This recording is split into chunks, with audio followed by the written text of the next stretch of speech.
Well, we can't wait any longer. We should begin the experiment. With no porters, no assistants.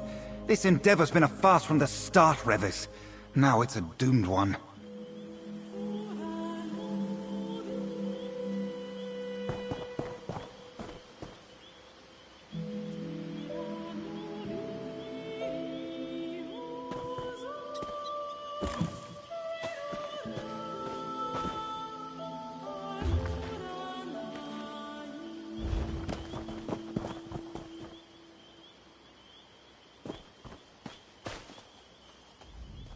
Praise Vivek. You'll hear about the notices I posted, yes? Even if you're not, you're welcome all the same. My student and I need help with an experiment, and the situation is rather desperate. Well, really desperate. Really, truly desperate.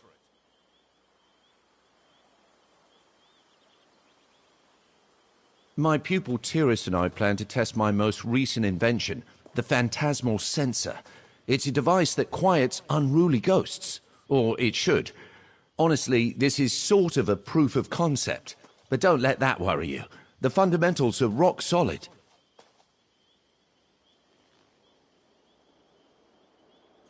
Oh, nothing too strenuous. Just need a bit of help with final preparations. Lifting the odd box, calibrating a few apparatuses, warding off any murderous undead. Standard field work. I would compensate you, of course. So, care to join us? Please?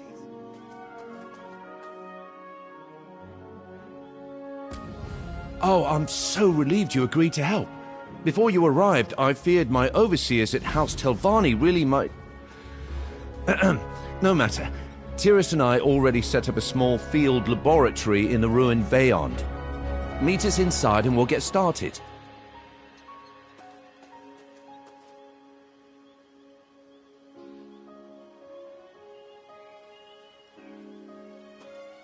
Certainly. It's a wedding of Barrelzar's theories on the interactions of tonal and spectral forces with a resonance housing of my own design. Activating it should render any ghosts in proximity completely mute. A clever bit of engineering, I suppose. What? No, I'm extremely excited about it. My superiors in Tel Naga called it a product of minor interest. Believe me when I say that's as robust an endorsement as I'm ever likely to earn.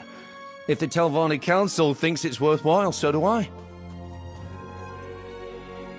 Tiris is a junior Oathman of House Telvanni.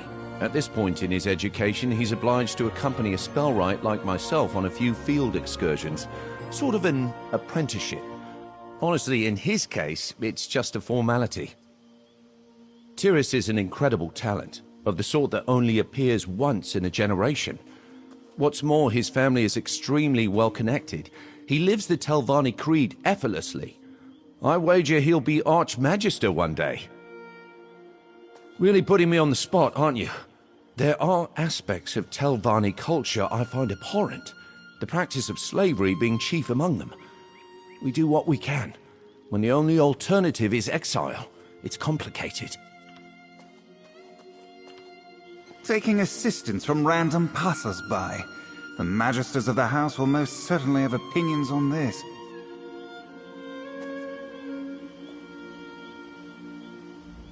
This is easily the most important experiment in Revis's unremarkable career, and he's soliciting aid from random passers-by. Of course he is. It would be depressing if it wasn't so predictable. I am Tiris Terethi, firstborn son of Fothis Terethi, and adopted nephew to Magister Thorana of Telbranora. I can tell by your vacant expression you're not well acquainted with the current affairs of House Telvanni. No great surprise there. I often ask myself the same thing. The Telvanni Council insists that prodigies such as I leave Morrowind for a time to experience whatever this is. It makes us more worldly, I suppose. An insufferable waste of time, if you ask me.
That's a charitable way to put it.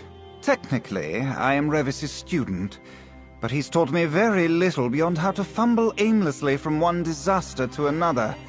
I can't wait for this to be over.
To think of it, Revis, a crumbling ruin is an apt place for your final experiment with House Telvanni.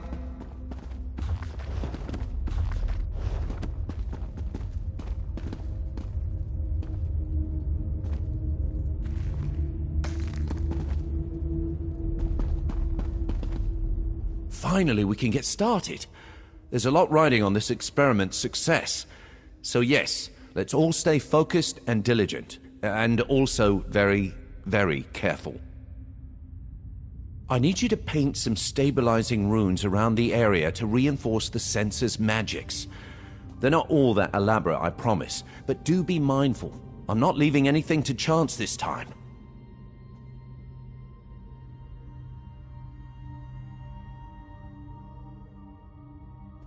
Here are the materials in a template.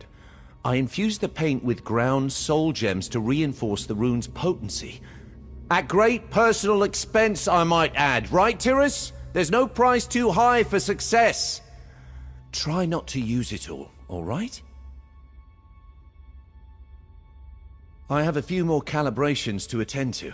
As for Tyrus, he'll probably, observe, for educational purposes. You can speak with him if you have any other questions. Set guides you, my friend. Remember, precision is of the utmost importance, so no loafing or dawdling, you! I'm sorry. We're supposed to use harsh declaratives like that to motivate people. Are you?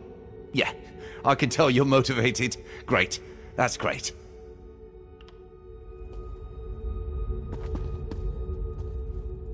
Soul gem-infused runes slathered on alien walls? The poor condition of the stone combined with imprecise template virtually guarantees a lack of efficacy. What is Revis, an amateur? What am I saying? Of course he is. Finally, someone else makes an astute observation. Congratulations! You've just become the second smartest person in the room. The runes Revis wants painted will have, at most, a negligible impact. They're essentially just expensive vandalism. Don't be thick. I have nothing to learn from the likes of Revis Demnevani. This is a mere formality. When I ascend to the council, I will make weeding out hedge mages like Revis my first priority. Oh, yes. Revis knows where he stands with the Telvanni Council. On a precipice, and after today's nonsense, he will finally fall off.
Ah, welcome back. The runes are in place, right? I'm anxious to begin the experiment. Excellent. By the three, can I just tell you how refreshing it is to hear a voice of support? Thank you. Now, the next step is a bit more complicated. I need you to assist me with a phantasmal sensor's kindling sequence. These magical pylons provide the key. Fair warning, they can be a bit unruly, but the fundamentals are sound. Spectral energy will pass between them freely, but sometimes the crystals dislodge. If that happens, I need you to reattune them. Just pay attention to the energies flowing between them. If no spectral motes pass through one of the pylons, you'll know that's the one that needs fixing. I should warn you, if you try to attune a functional pylon, you might feel a mild shock. It's nice to have a willing pair of hands to assist me. Tyrus seems well acquainted with instruments like these. He could make a real contribution if he wasn't so set on observing all the time. I wish I could convince him to help. Ah, well.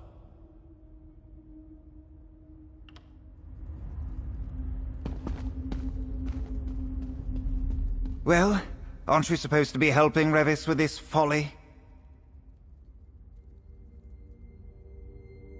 No, a lot. I'd barely left the cradle when I erected my first arcane pylon.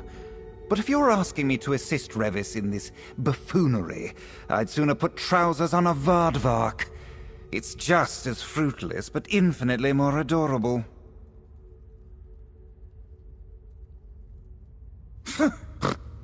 I suppose that's your attempt at being clever. Very well, I'll rise to the bait. The sooner we're done with this, the better. Know this, however. I'll not employ his silly whack-a-hackwing methodology. Witness a true mage in action.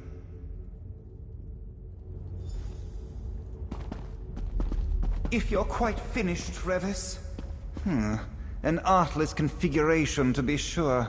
Balancing the crystal resonance is simple enough. There, a perfect calibration. Much good may it do you. It's working. Just a moment more and... What? Why isn't it... Good grief! Damn it all! I triple-checked the pylons last night. I field-tested the rooms. I've read everything Barrelzar's ever written aside from his fetching diary, and it still doesn't work. Still! Why won't it work? It needs to work! No. No! You followed my instructions to the letter, and I practically killed myself proving out the theories in my laboratory back home. Literally. My eyebrows only recently grew back. It can't just be bad luck. I must have missed something. Something in Veyond. Some arcane anomaly that disrupts the function of pylons. Of course, the ruin I choose to work in suffers from some heretofore unseen pylon scrambling hocus-pocus. Just another day in the life of Revis Demnavani. Well, we need to find the source of the disturbance. Take Tyrus and explore the lower chambers. It shouldn't take him long to identify the culprit. Just make sure to keep him safe. If anything happens to him, my Kwama is well and truly cooked.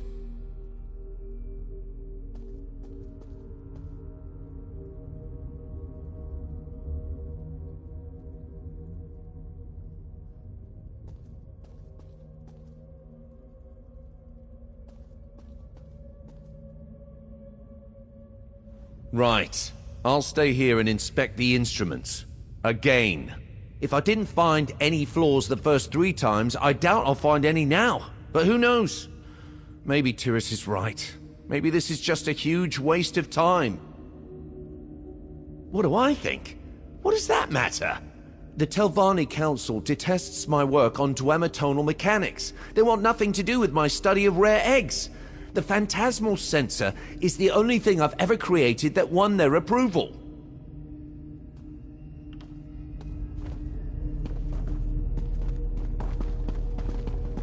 Well, let's get this farce underway.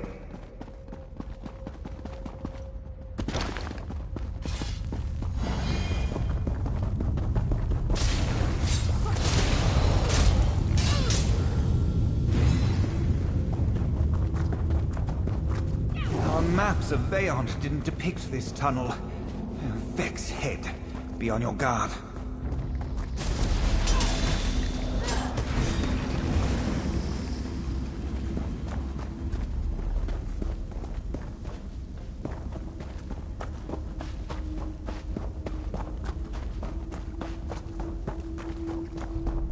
Trolls? Hideous savage beast! Keep that brute away from me!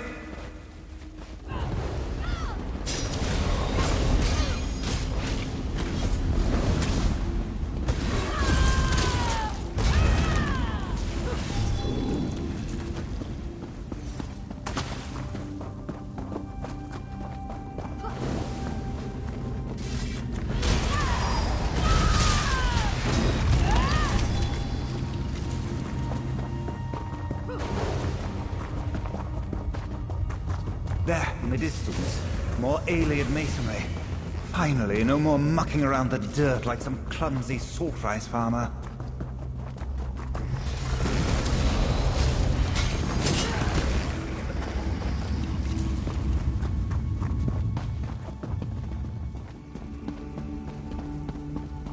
There's a strange aura on the other side of this door. Can you feel it? What am I saying? Of course. Finally. Now then, these Vala stones are clouded. Some manner of arcane erosion. They must be the source of Revis's trouble. Destroying them in this state could generate an explosive burst of magicka, and draining their power is no small feat. Unless, of course, you happen to be me. Smash away, hero, and let's get out of this place.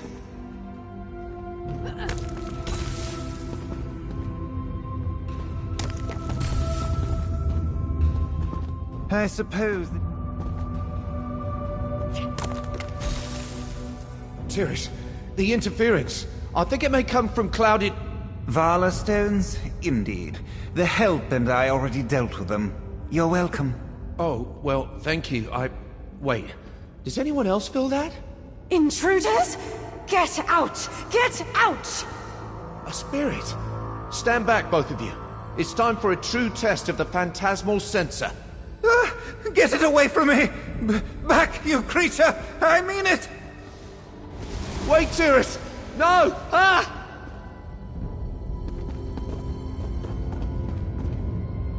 Oblivion, take me! He's dead! Tiris is dead! This is a catastrophe! What are we gonna do? I tried to use the phantasmal sensor to quiet that alien spectre, but Tiris panicked and started to banish it with his own magic. His banishing spell mixed with the sensor's power and whoosh! Snuffed out like a candle! I'm doomed! Just vanished. Yeah, sure, just vanished. To the afterlife! This is classic Revis, you know. I'm a pox. I'll just need a moment to think about what I'm going to tell the house about Tiris and the sensor, wherever it flew off to.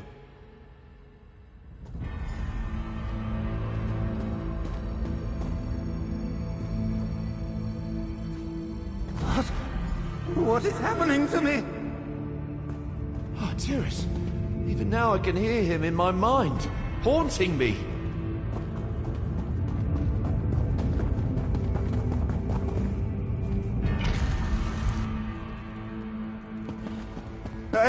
I can't. Help me! Use the sensor! Tiris, he's not gone after all. Please forgive me, Sarah. While I was wallowing in self-pity, you were out here trying to clean up my mess. And by the three, Tiris still lives. Or exists at any rate. What happened when you found him? Along with the clouded Vala stones. Interesting. The sensor might have prompted some kind of animus inversion. The specifics can wait. Whatever happened, he's still aware of his surroundings. He might be able to fix this. We? No. I've done enough damage. I'll come along, offer scholarly advice and such, but you're the only person I trust to see this through. The first step is finding Tiris. His soul seems bound to the ruin and these stones. The clouded Vala stones are sort of thickening the magical fabric of this place. A soul like Tyrus's would cause ripples. Allow me to make a small modification to the sensor. There. If you use it now, it should illuminate Tyrus's path. I've proven beyond shadow of a doubt that I can't be trusted with that thing. For anyone who is not me, using the sensor is quite simple. Activate it, and a mote of spectral energy should coast toward Tyrus. Just follow the mote. Let's not get ahead of ourselves. Best to focus on navigating the ruin. I seriously doubt that Bayon's shown us all its nasty surprises.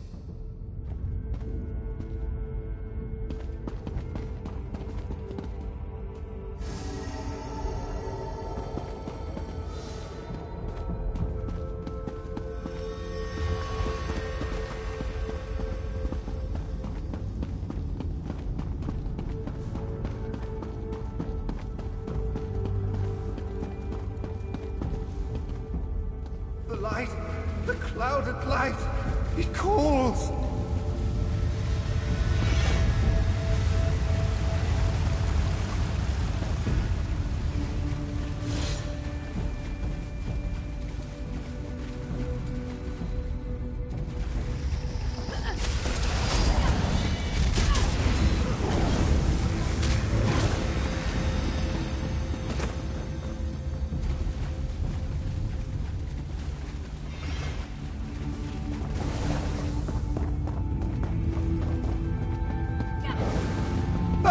I can't any longer! Tyrus, and more clouded Vala stones. By the 3. Were the aliens selling them wholesale? I'll probably regret this, but I'll try to attune the stones. You push them out of position. Maybe that will set him free.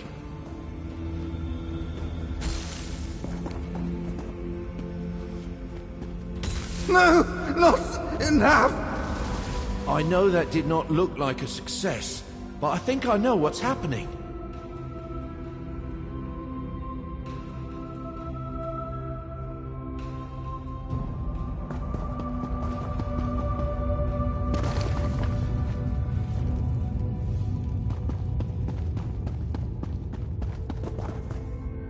These clouded Vala stones. The aliens wouldn't have carved imperfect stones in this quantity by accident. There's intention here. They're meant to attract spectral energy like moths to a flame. That's why we keep finding Tyrus among them.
Well, it doesn't just yet, but we're definitely onto something. The sensor can banish the stones, and my attunement spell can stabilize them long enough to dislodge them safely. I mean you, are one step closer to fixing this. These clouded Vala stones. You? What do you do now? Keep tracking Tyrus. I'll try to puzzle out a way to use the sensor and attunement spell to restore Tyrus's corporeal form. We have to move quickly, though. If we don't reach him soon, critical animus decay might set in.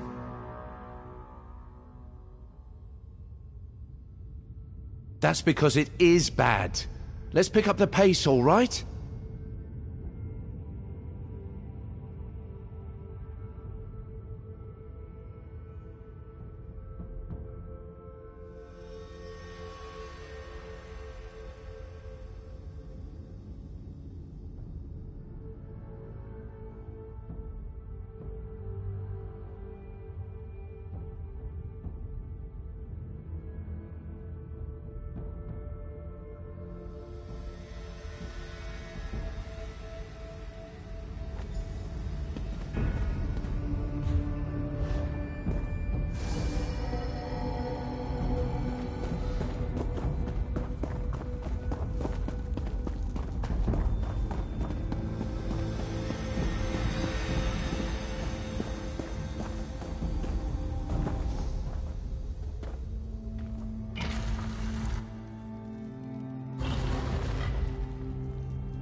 think I know what's going on. Tiras is trying to resist the pull of the clouded Vala stones, but his strength is waning. Luckily, he's running into these smaller stone clusters, sort of like falling out of a tree and hitting all the branches on the way down.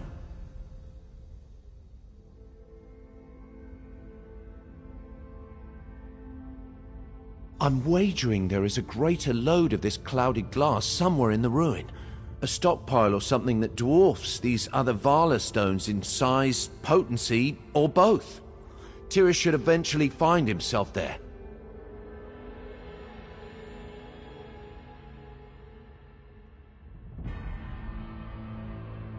I can't imagine it will be pleasant, but with enough of the clouded glass in one place, we might be able to create a large enough resonance to restore Tiras's corporeal... I have to. Without my attunement spell, the sensor could banish Tiras for good. I can't hide from this forever. I am a mage. Hapless and clumsy, perhaps, but a mage all the same. I owe it to Tiras, to you, and to myself to try. This plan will work, right? Of course it will work. Just follow that moat. I am. It might be a bit morbid, but all this dashing around and puzzle solving, it's why I love being a wizard. I'd nearly forgotten that with Tiras and House Telvanni pushing me around. We all have to follow our bliss, right? Mine's in old ruins.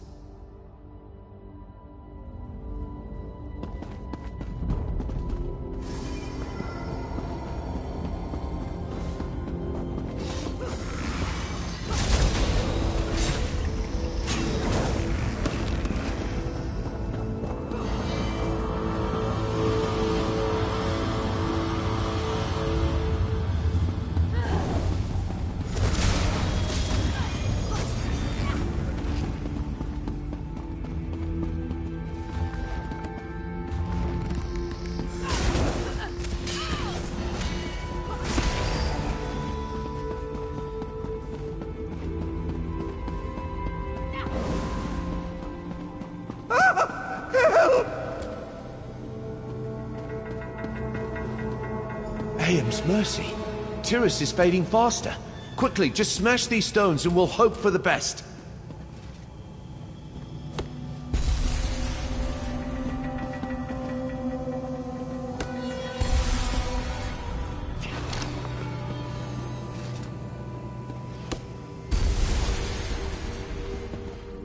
There. Now, use the sensor. We have to find the central load.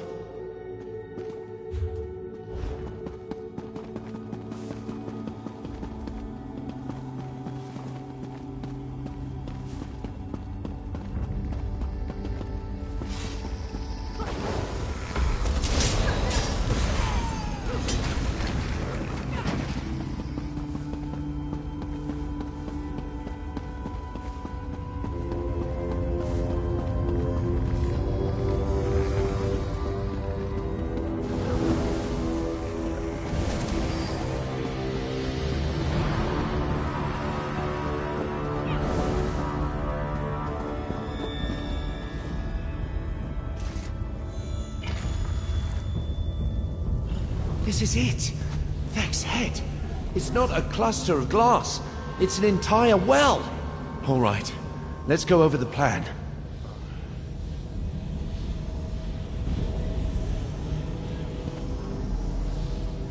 We were looking for a pile of clouded glass, and instead, we found a limitless font of unstable magicka. Shame we have to destroy it. But let's be honest. I would have found a way to accidentally destroy it before long. Are you ready to save Tiras? First, we need to replicate the original event. Aim the phantasmal sensor at him and unleash its power. While you're doing that, I'll cast the attunement spell. Weaving the two together should dislodge his animus and restore his corporeal form. Much less confident than you'd like. If it's any consolation, most magisters aren't certain of a hypothesis until they test it. Our test just happens to have the potential for cataclysmic results. Discharging spells and jangling magic sensors in front of an unstable well could prove explosive, but nothing is certain. Magic is more art than science. At least that's what I tell myself in situations like this.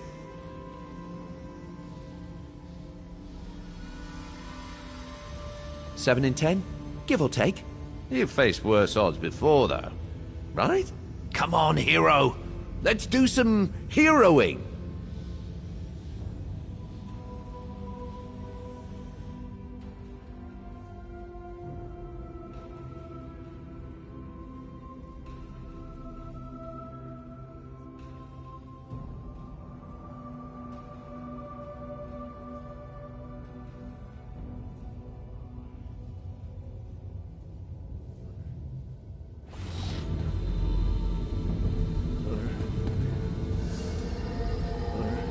It's working! We did it! Tiris, are you all right? Revis! I am alive! Oh, thank you! AM's mercy, I thought I was dead! I never should have cast that. But the ghost was there and I just panicked. Oh, dear. There, Tiris. Why don't we head back to camp, all right?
Writing the Magister straight away, Revis.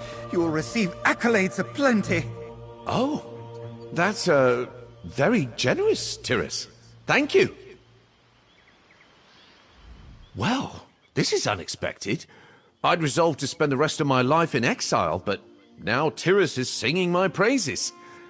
Do you think he hit his head or something? I guess anyone can have a change of heart when they have a brush with fate like this. Hopefully, Tiris's testimonial will earn me some latitude with House Telvanni. Not enough to rise in rank, mind you, but enough to keep them off my back for a while. None of this would have been possible without you. Thank you, Sarah.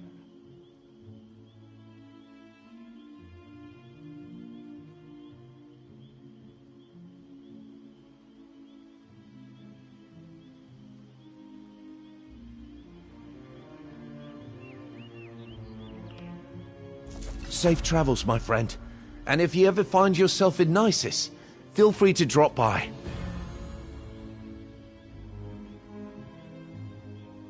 As soon as I can, yes. The censor was always a means to an end. Tiris's letter should give me the boost I need to continue my real work. Rare eggs, dwarven machines, vegetable conjuring, all the bizarre obsessions that House Telvanni scorned. Ha! No. I'm far too clumsy to evade the Telvanni Council's contempt for long. But we have to treasure the time we have, right? I'm sure I'll make some really worthy discoveries before they start nosing around in my work again.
My enchant.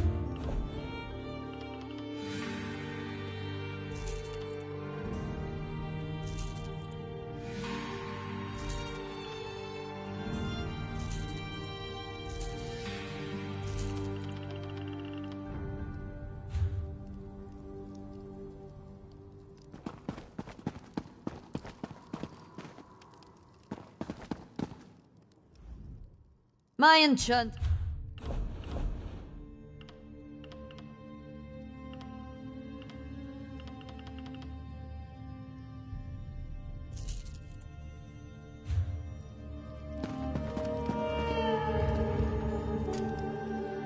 Have me.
Regerald. Denis. Ta.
None of us is getting...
Thank you for bringing the Echo near.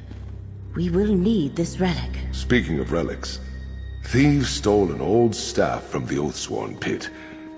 I want to know why. Indeed. How did my unwelcome guests find their way to Bedlam Vale? I am curious.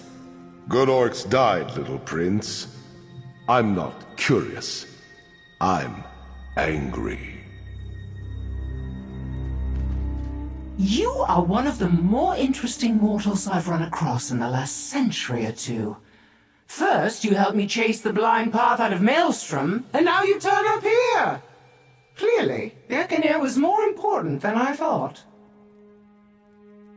Some impertinent fool calling herself the Blind thought I wouldn't mind if she and her little band of cultists came to Maelstrom and rooted through my collection of trinkets. I gather they were looking for the Echoneer.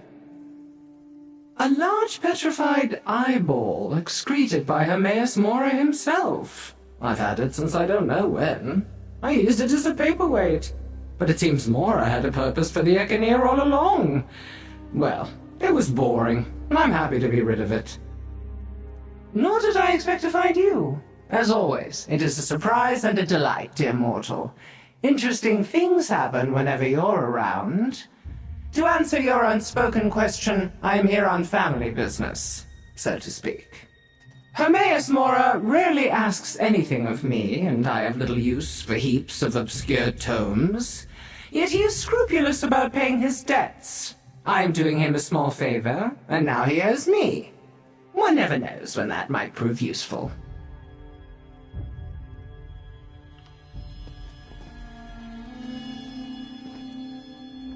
Thank you for answering my summons, Proxy. I am afraid our respite has reached its end.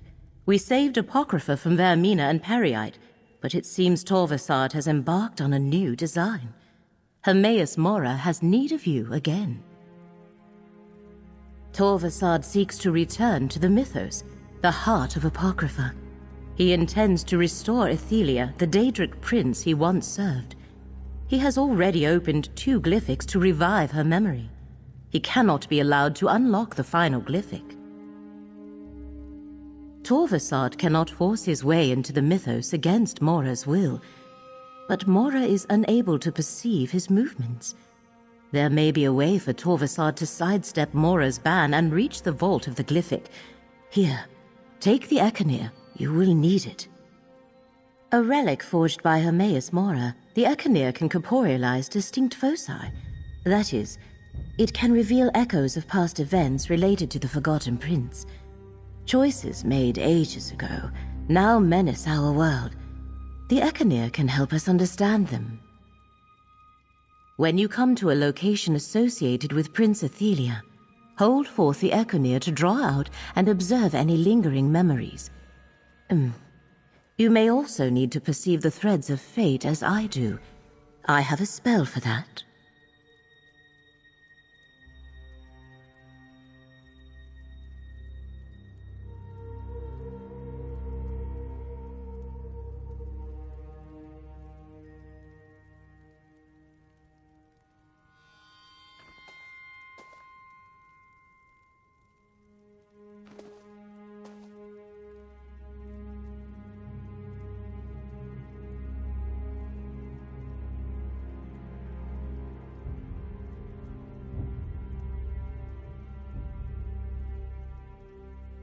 Because Hermaeus Mora has foreseen that a restored Prince Ethelia threatens the very foundations of reality, endangering Apocrypha, Nirn, and all of existence. The one who knows needs mortal aid to avert catastrophe. Hermaeus Mora cannot see Torvasad, but he can sense threads of fate disturbed by Torvasad's actions. The threads are fraying in Grotwood, Reaper's March, and Stonefalls. I will open a portal to each place. Choose one, and we shall go. Hermaeus Mora reached into every mind, mortal and immortal, and erased all memory of Ethelia. His work, however, was not perfect. A select few sensed that something had been taken from them, and he could not erase his own memory of what he had done. Torvasad calls Athelia the Prince of Paths, the Mistress of the Untraveled Road, the Fate Changer. Your guess about what that all means is as good as mine, Proxy. As for her fate, I imagine that secret is locked in the final glyphic. Torvasad said he was tormented by half-remembered dreams. A strange thing, as Daedra do not dream the way we mortals do. The sense of something missing drove him to search for answers. That search finally led him to Apocrypha. Because you bear the mark of Hermaeus Mora, he has chosen you to serve as champion of fate, his agent in the mortal realm and perhaps beyond. You can act in places where the one who knows cannot directly intervene, as can I. When you signed the contract agreeing to act as Fate's mortal agent, never fear, Hermaeus Mora has no interest in your soul. I signed a similar contract long ago, when Mora realized I could perceive the threads of fate.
You had no need of such a gift during our last encounter, and Hermaeus Mora specifically told me not to share it until the time was right.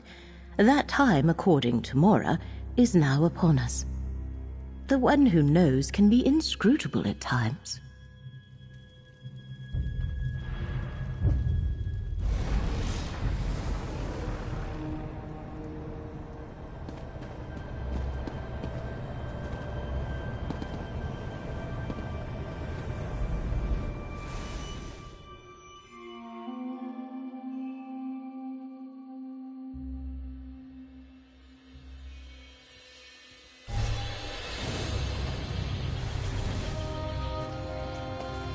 Daedric energy lingers in this place, tangled with threads of unraveling fate. Torvasad was here. Follow the threads of fate, Proxy. I shall cast about for any other signs of his activity.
A Daedric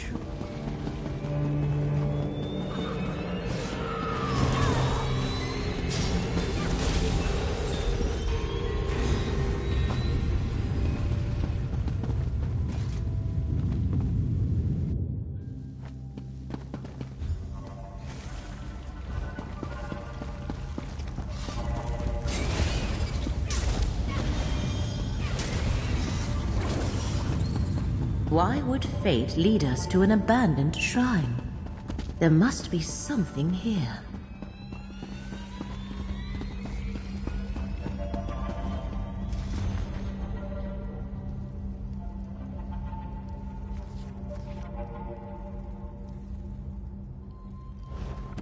Fascinating. That ancient book stirred up a memory. Use the Echinir to examine it, Proxy.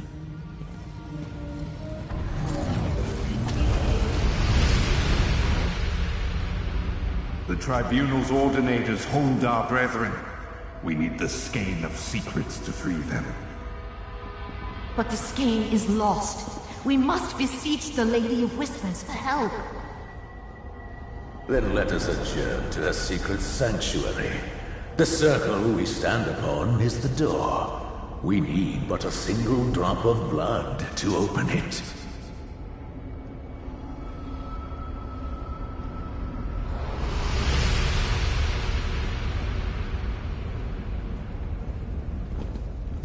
Ah, I see.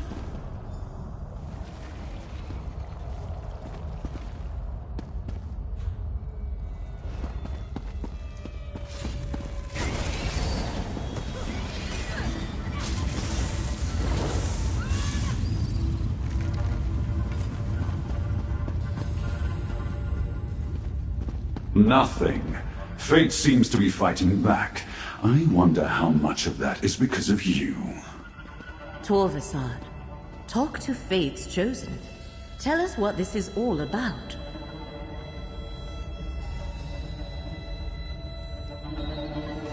Fate's Chosen? How presumptuous a title Hermaeus Mora has bestowed upon you. The Prince of Fate is using you, mortal. Long ago, he and his allies inflicted a terrible wrong on my prince. Now he hopes you can stop me from undoing that damage. How can a mere mortal understand the convolutions of oblivion? Prince Ethelia, the Prince of Paths, Mistress of the Untraveled Road, Fate Changer, the Dark Reflection, the Last Tomorrow, she who saw and wept. Moira, in his jealousy, erased her. Hermaeus Mora convinced other Daedric princes to conspire against Ethelia. He played upon their fears of the unknown. None of them understood the gift of choosing what is to be. They all turned against my prince. Revenge? No, that is for my prince to mete out. I am a scion of Ethelia, and my ancient purpose is to restore her to power, to undo what the cowardly princes did to her. And the very relics they used against Ethelia will help me find her. My father's skein of secrets. Don't bother looking. It isn't here. It seems Mephalah's Ayleid worshippers locked it away in some vault beneath Westweald long ago. No matter. The skein would help, but I'll find another way to reach my prince.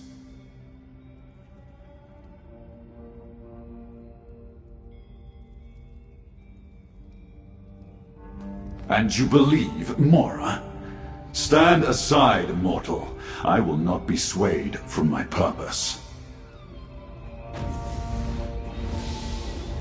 A skein of secrets, used to defeat Ethelia long ago. I cannot help but wonder what became of it. Come, Proxy, let us speak. A skein of secrets, somehow used to defeat Ethelia long ago. I cannot help but wonder what became of it. Daedric relics have a way of causing trouble wherever they appear. Even the Echinir could be dangerous in the wrong hands. Hermaeus Mora requires you to make that decision without his guidance, Proxy. Torvasad disturbed fate in 3 different locations. The one who knows must have a reason for instructing us to visit each one.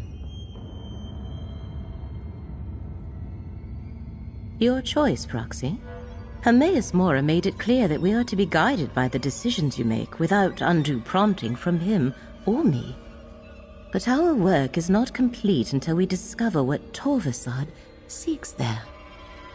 Excellent. In the interest of hastening our investigation of these perturbations, a physical translocation of... I shall open portals to save us time. Choose one, and I shall follow.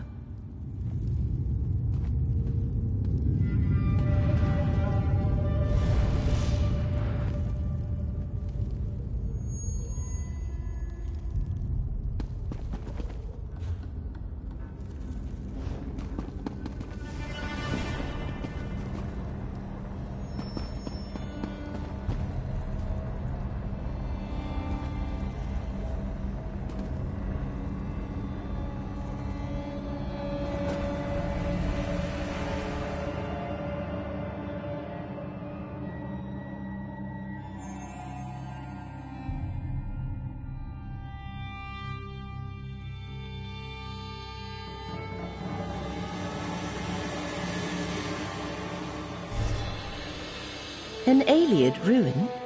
Interesting. Do you perceive the threads of fate? The threads mark Torvasad's trail. Follow them. I will search the surroundings for any other hidden signs.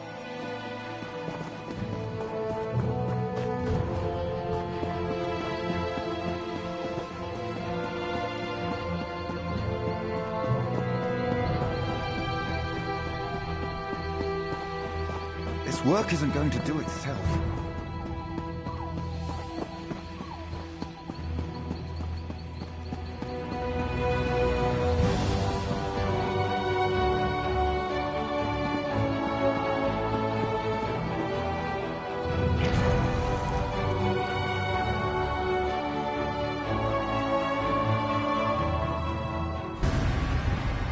Well now, perhaps my luck is changing for the better.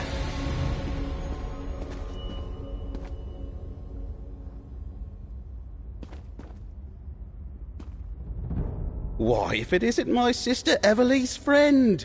Good to see you! I'm dealing with a real mystery, almost as convoluted as that Waking Flame affair.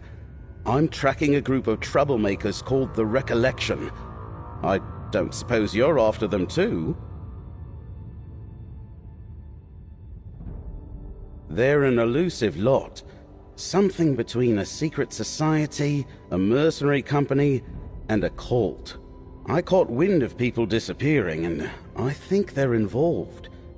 If you're not after the Recollection, why are you here?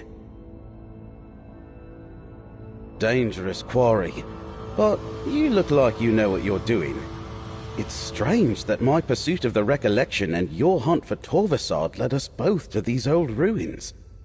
That does give me an idea, though. I propose we work together. There are more Recollection here than I care to tangle with by myself, but maybe we can get some answers together. We can figure out why they're interested in the Reliquary of Stars, why we look for your elusive Dremora. I overheard a Recollection mage named Endigor mention a hidden shrine in the ruins. Something about a waterfall in the Flesh Gardens. Not the most pleasant appellation, but maybe we should start there. It's somewhere to the north.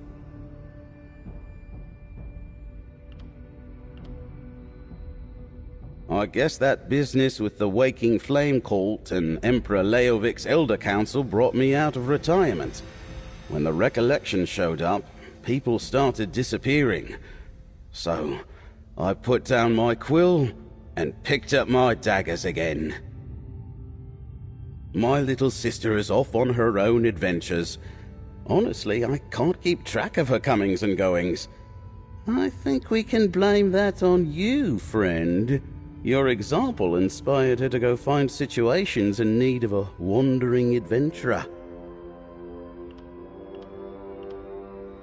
It's called the Reliquary of Stars, an old Ayleid archive of some kind. The Mages Guild researchers here say Magicka courses through the very walls. They're too busy with their studies to notice Recollection scouts sneaking into the reliquary. It seems to be a revival of an ancient Ayleid cult, or some kind of Ayleid-inspired military order, perhaps. There are a lot of wood elves in their ranks, I'm sorry to say. It's strange. I never even heard of them until a few months ago. I heard rumors about recollection groups poking around Ayleid ruins back in Westweald, and people started disappearing around the same time, including a few I happen to know. I can't say if they were abducted or recruited.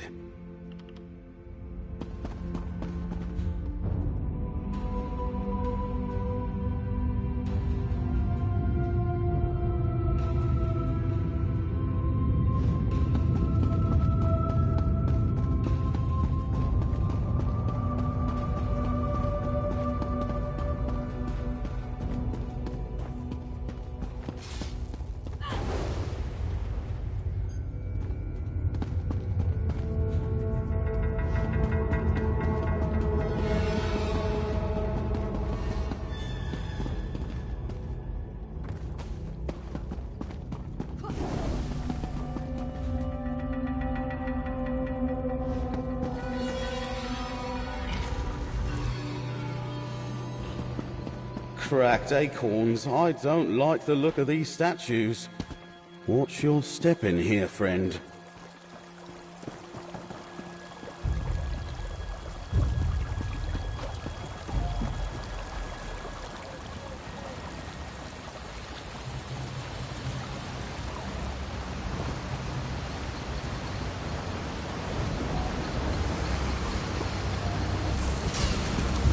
I can assist you.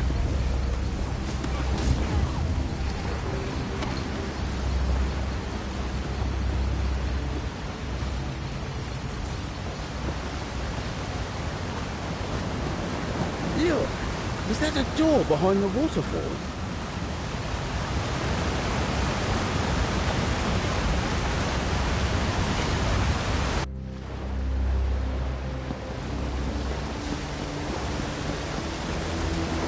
The recollection is here, all right.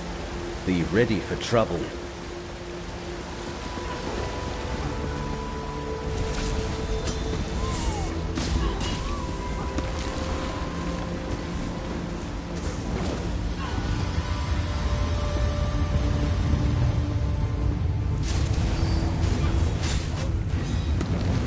I know a trick. Let me help.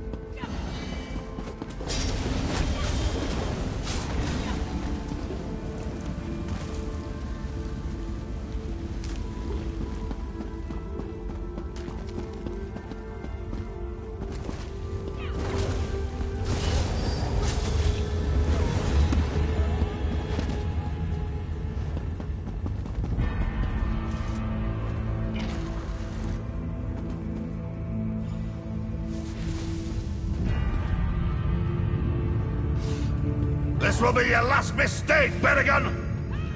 Torvasard warned us you'd be coming. Though the relic he sought wasn't here, he left me to... This Over fight here, friend. is far from over!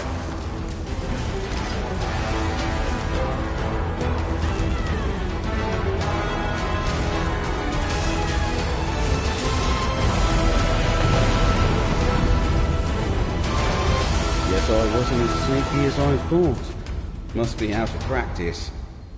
What's that on the floor?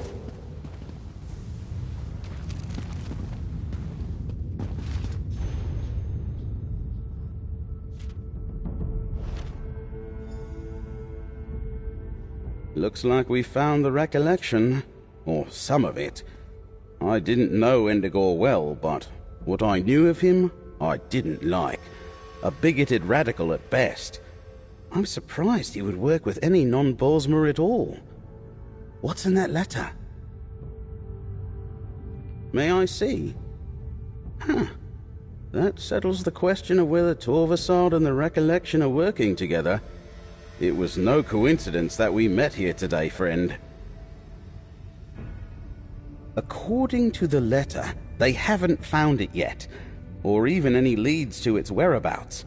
If they had, Endigor would be off with Torvasard, looking somewhere else by now. I wonder what happened to the lamp.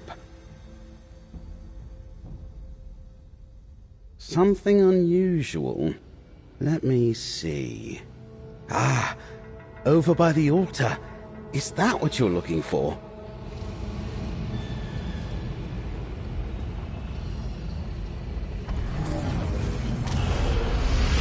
The Golden Eye's warning was clear. This Suliark vault is no longer safe. We must move the lamp. But where can we hide the relic?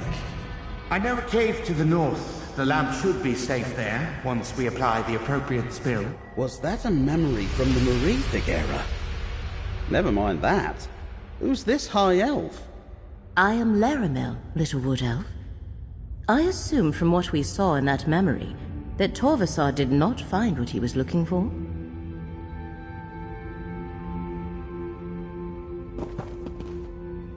I saw the memory. You and your Bosmer friend discovered more than I did.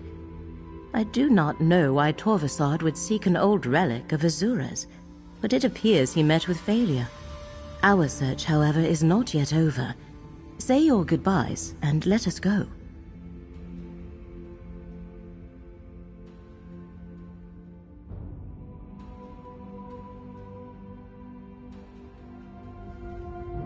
A strange vision. They were worried about the Aelids, but there haven't been Aelids here in centuries upon centuries. Speaking of strange, it looks like we've gained a new companion. I assume you know that high elf. I see.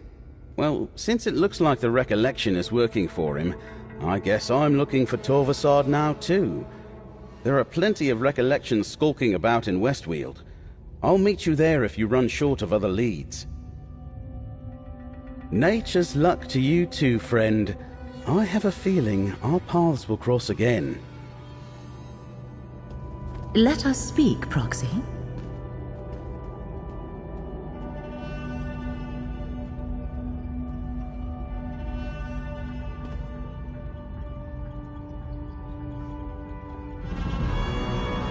Curious. There was a relic of Azura here. A lamp. No doubt the mages who removed it feared this place would be sacked by the Alessians, a memory preserved since the early First Era. I wonder what Torvasard wants with the lamp.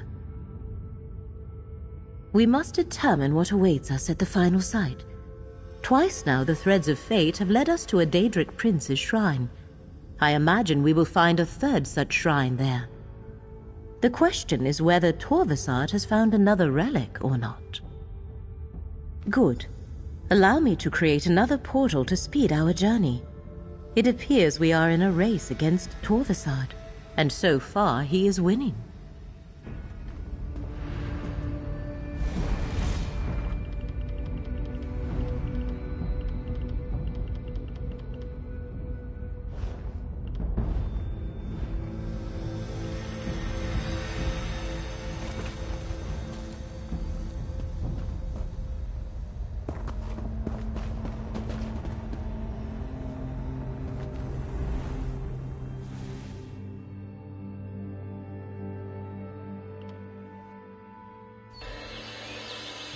You should be able to perceive the threads of fate here.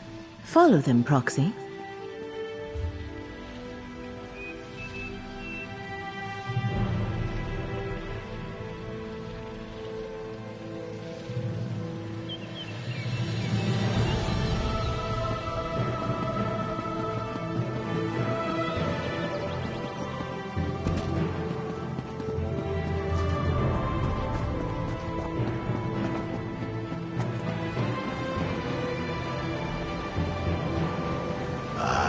The Faith Walker arrives just as Hermora foretold. Old Rejad saw your coming in the tides. Hermora wished this one to greet you here. So it is that our fates cross paths. What is it you seek, Faith Walker? Odrijad has seen no Remora, but that does not mean your quarry has not been here. There is change in the air, a change that began long ago. Old Rejad knows you should seek the blessing of the children ever mourned.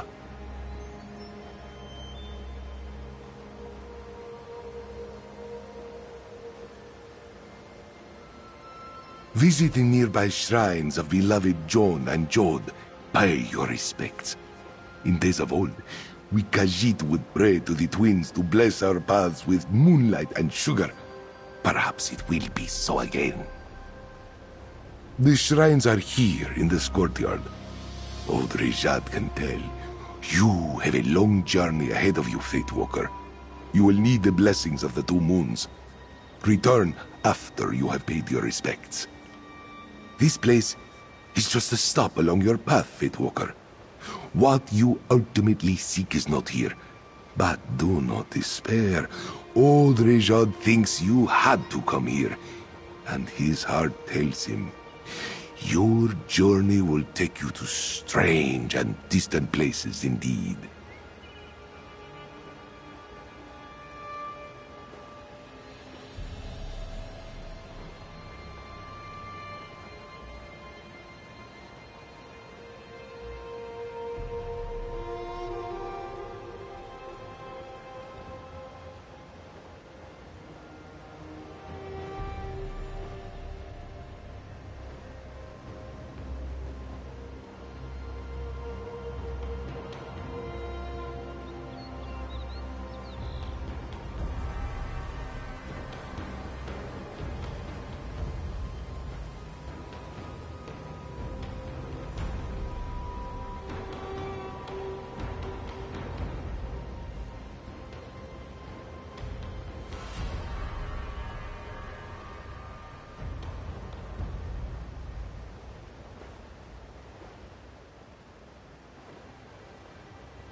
You stand in the Temple of the Two Moons path. Long ago, Dune was a kingdom guided by moon priests and scholars. To this day, new mains come here to complete their journey with the Moon Hallowed and take up their sacred duties.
The moon spirits favor you, Fate Walker. Old Rejad sees your path clearly now. Yes. Though the twins remain silent, their light shines upon the path, for those who know how to see it. Old Rejad understands now why the Tide Watcher told him to meet you here. You seek an unraveling fate, yes? This one now realizes that means examining an event from long ago. Hermora wishes you to see a memory trapped in the stone of this place. Yet, how could we do such a thing, old Rejad wonders?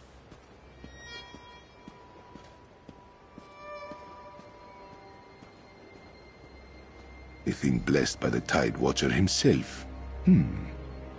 Old Rejad was never one to deal in relics of any origin. Still, if that is its purpose, then use your relic here. Let us see what it shows you, Fate Walker.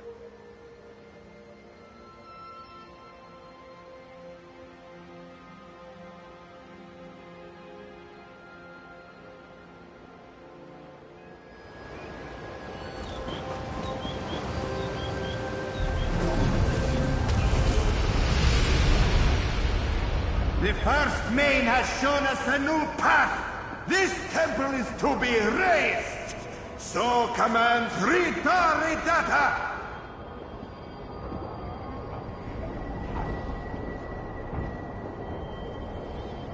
No!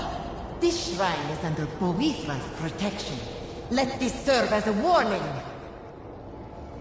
Why does Boethra want this temple to remain intact, sisters? Do not question the warrior of the East and West, my sisters. Now, back to Dokren.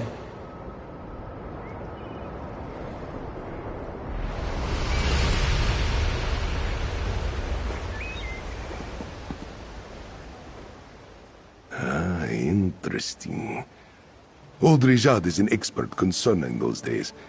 Strife consumed all of Elsewhere when the cult of Riddlethar spread like a storm across the sands. One could say Boethra died in that time. The Riddlethar kicked sand over old beliefs. Manikaji turned away from Boethra. The warrior of the East and West was abandoned. Only a Dokrin temple was her worship preserved, though the monks there fell too in time. The fate you follow was knitted there. Old Rejad sees it now. Hermora wished you to relive that old memory, so this one could tell you of Boethra. Your quarry's path leads to Dokrin. Now, so does yours. Rejad will mark the place on your map.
To the side!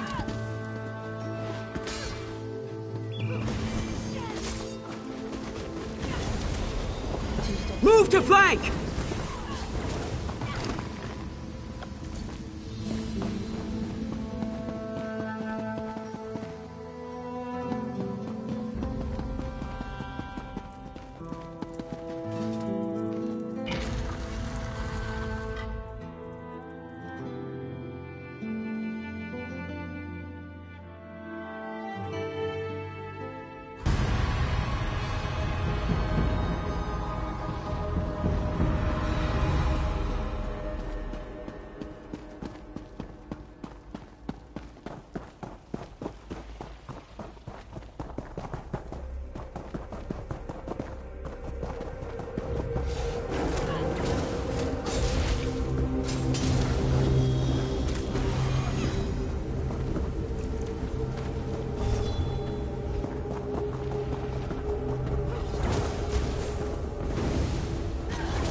As I expected, our paths have once more come together. Enter the portal, Proxy.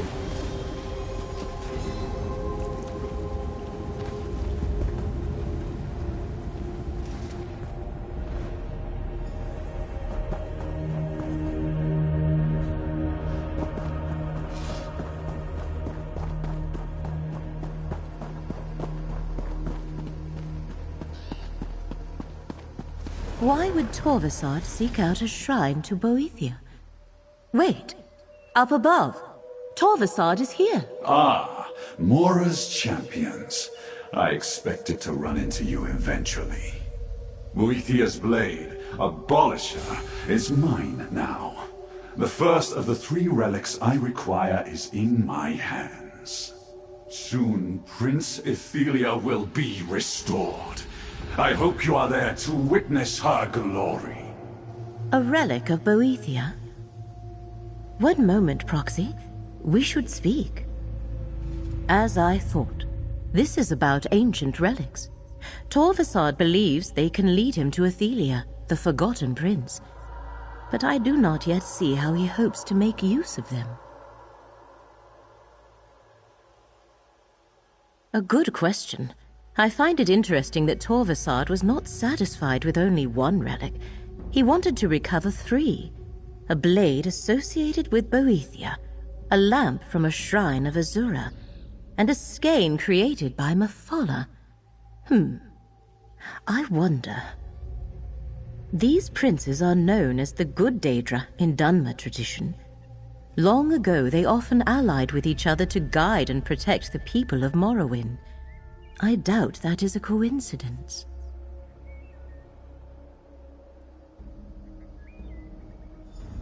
I am not sure. It might prove useful to consult with someone better versed in ancient dark elf religion than I am.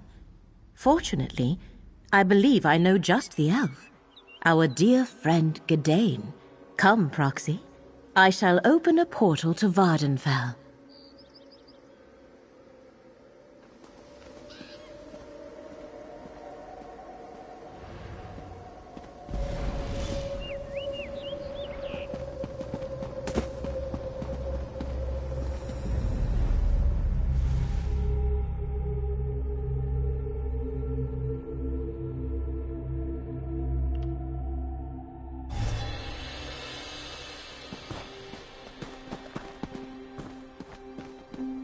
Laramil, you've returned.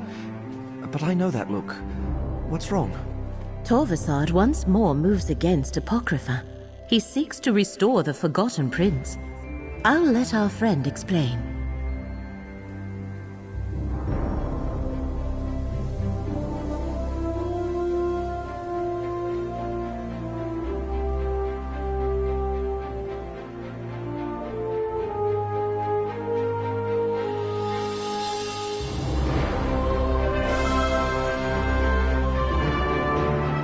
Finally resolved to see the world beyond Necron. With some assistance from Laramil, of course. Then Hermaeus Mora called her away again. I'm glad to see you're still helping her, friend. Did I hear correctly? Torvasad has returned? What I know about Daedric princes and relics, I learned at Laramil's side. If she doesn't know what it means, I can't add much more. The good Daedra haven't been widely worshipped in Morrowind for ages. How do you think they're involved?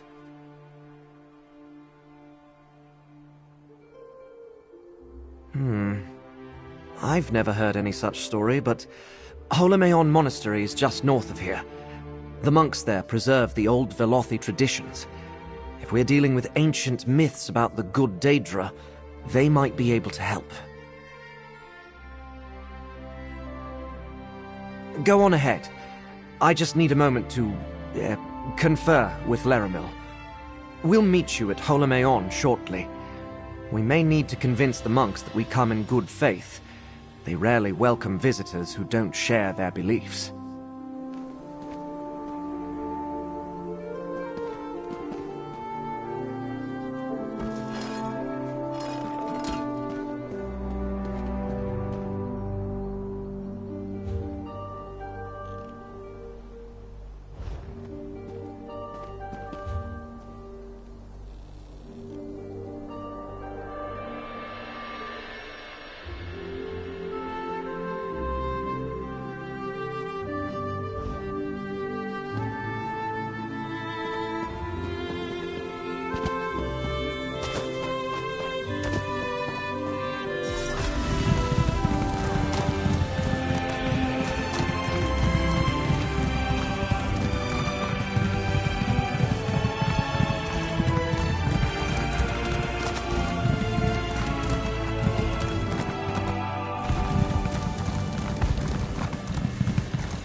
sealed. I suppose we could knock? We have no time for this. I shall open a portal. No need for that. The Golden Eye foretold your coming. Welcome. The Abbot! Forgive our intrusion, and listen to what our friend has to say. Greetings, champion. The Golden Eye, Hermaeus Mora himself, spoke to me in a dream. He told me you were coming here. I am Andor Indoril. It is my honor to serve as abbot and historian of this monastery. Only this once, which is why I thought it best to listen. So long as you promise not to harm any monks nor remove any tomes without permission, you may explore the monastery freely. What exactly do you seek here? I know of a few blades sacred to Boethia, but I am unfamiliar with lamps or skeins. They are not among the relics commonly associated with our ancestral spirits. However, there are more secrets preserved here than any one scholar could ever uncover. The Holomean Library, of course. We have many volumes found nowhere else. Follow me, champion. We keep the main entrance sealed, since the more stringent ordinators consider our brethren to be heretics. I assure you, they are not.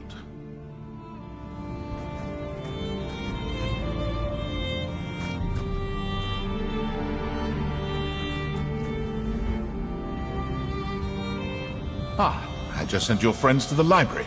It's down the stairs to your right.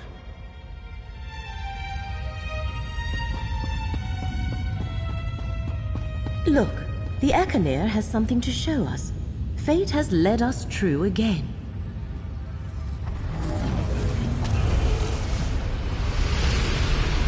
Secrecy is everything.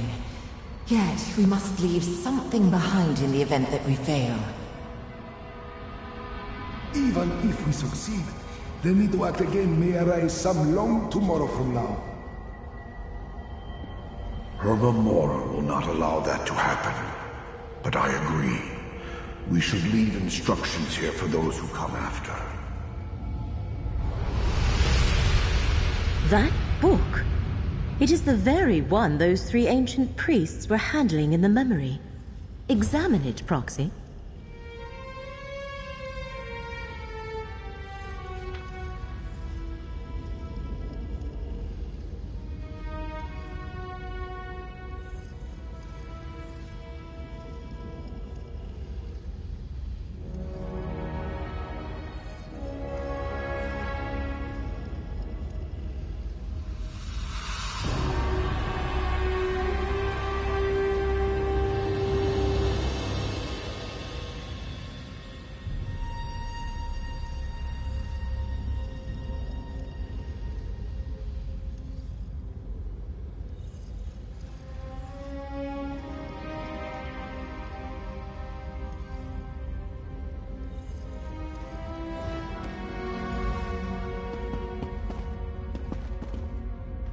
Those devout priests offered themselves so their princes could meet in secret.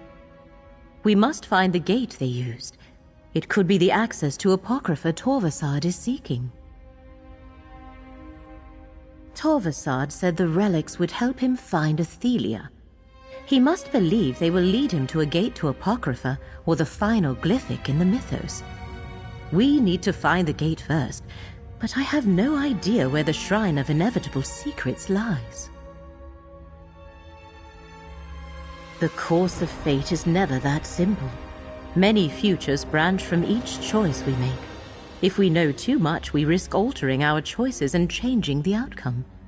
Therefore, Mora tells us only what he must. As fate's chosen, you will lead the way. We are in a monastery dedicated to ancient knowledge. There must be a book or scholar here that can point the way. Abbot Andor said our coming was foretold. Perhaps the one we are meant to learn this secret from will know you as well.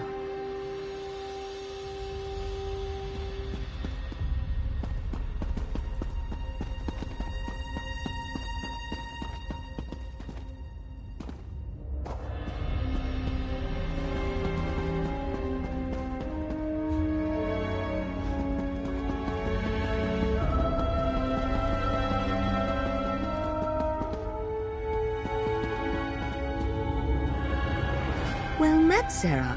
We receive so few visitors here at Holomeon. I have never heard of such a shrine, but the name sounds like the sort of sobriquet favored by Hermaeus Mora. Perhaps Neas is familiar with it. He has a special interest in lore pertaining to the Prince of Secrets.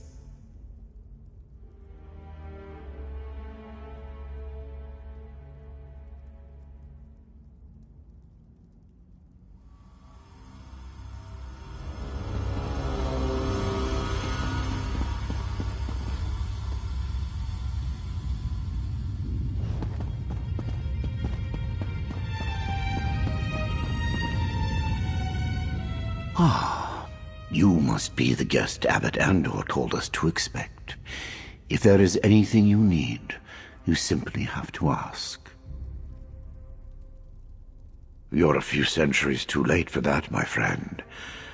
There was once a great shrine by that name near Sadrith Morum, but it was destroyed long ago, dragged beneath the sea by an army of Dreg. Not a trace. Some legends say Hermaeus Mora angered Molag Bal and Vivek by spying on their secret liaison. As punishment, Mora's shrine was removed from this land, and no more were permitted to be built. Well, I doubt it's a literal account of events, but the end is the same. The Shrine of Inevitable Secrets is gone, and those who worship Hermaeus Mora must do so in private. But perhaps someone else here knows a different version of the story.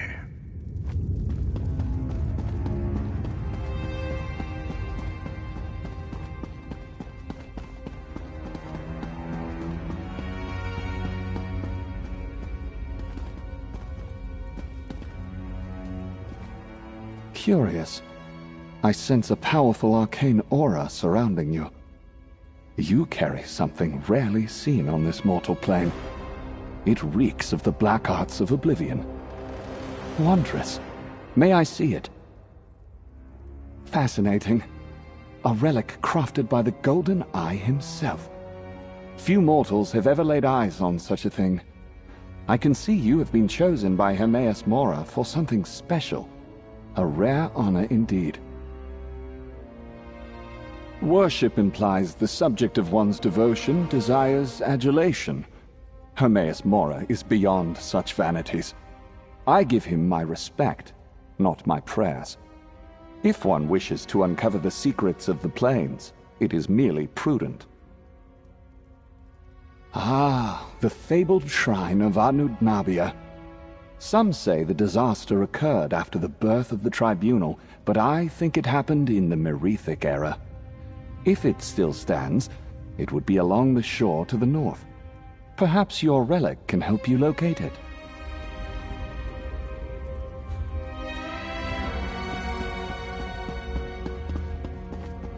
I overheard your conversation, Proxy. Anud Nabia is just to the north of here. Gadain and I will meet you there.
proxy, has it the just deep in cracked time. den was Use sabotaged the Echenir and by see one if of its some own lingering workers. memory can lead us to the shrine.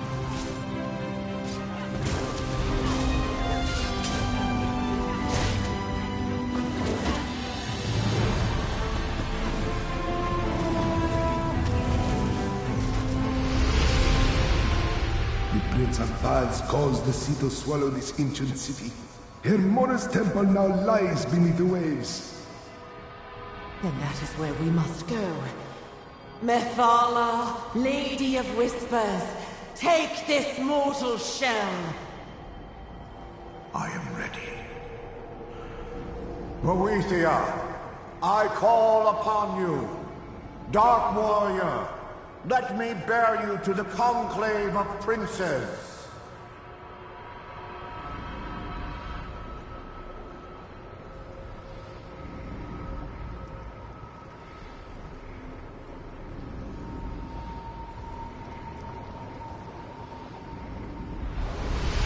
The priests allowed their princes to possess them and waded into the water. Huh. I know where to find the shrine. Obviously, Anudnabia's lost shrine sunk into the sea ages ago. A fitting end for a place dedicated to the master of the tides of fate. But that will make it difficult to reach. A submerged shrine calls for a powerful spell. I shall weave an arcane shield that will allow us to breathe and walk upon the seafloor. Once those ancient priests were possessed, they must have done the same. Enter the sea when you are ready.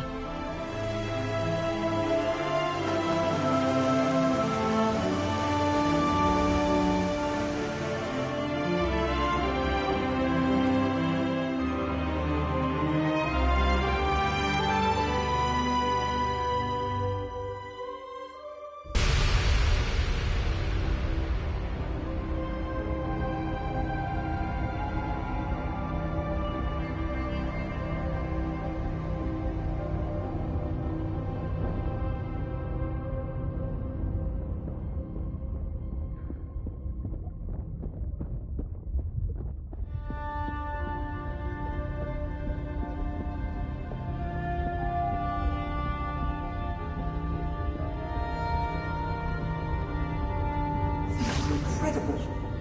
Look at us, strolling along the seabed like it was a street in Necron. Stay alert and move straight ahead, both of you. And watch out for any large predatory sea life.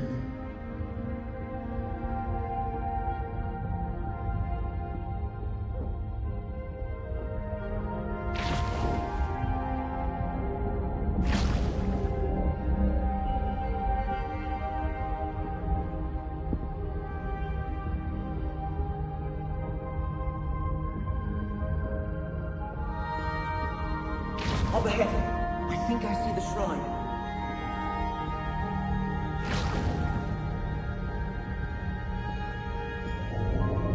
This is it.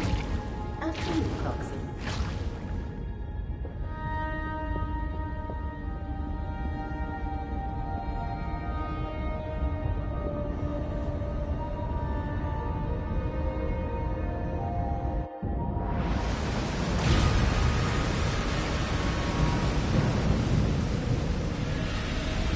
Island? Where are we? And who are those warriors? A demiplane, not an island. We are no longer on Nern. Torvasad must be near. I doubt the recollection reached this place without his help. Laramil is exhausted. Go on, find Torvasad. We'll catch up.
Boethiah's blade led me to this portal.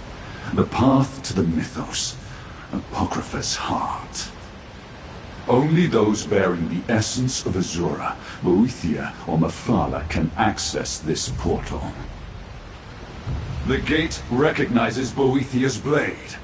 Now I can return to the Mythos and find my prince at last.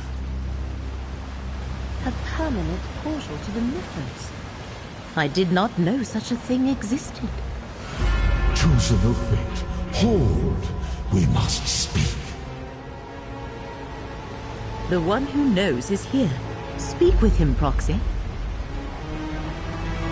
Torvasard proves surprisingly resourceful. I created this gate to admit none but the mortal vessels of my allies to Apocrypha.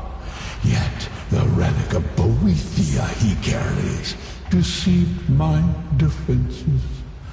Ah, clever ploy. Torvasard has breached the Mythos, the heart of my realm. Twice before he found his way to a glyphic, holding part of the secret he seeks. Only one part remains sealed. You must stop him from reaching the glyphic of shattered reflections.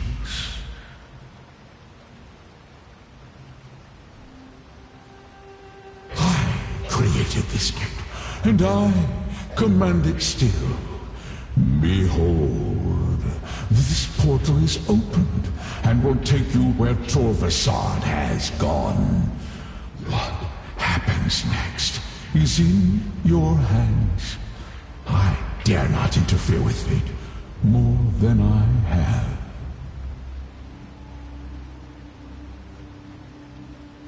You are the chosen of fate. This task is appointed to you, not by me, but by the demands of causality and consequence. If I try to stop Torvasard, I will fail. You, however, always have a chance. That is the nature of mortals. Now, go.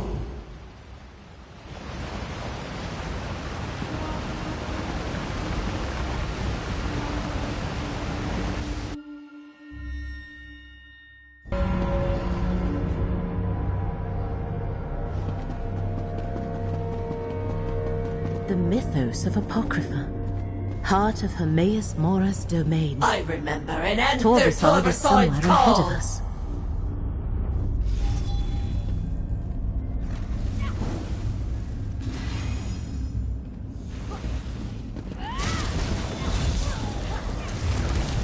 The currents of fate shall revitalize you.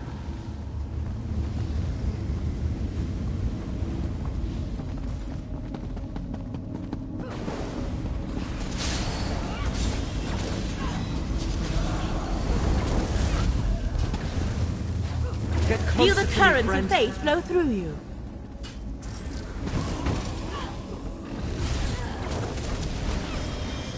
Stand Let close the and let me threads of shield fate you. restore your strength.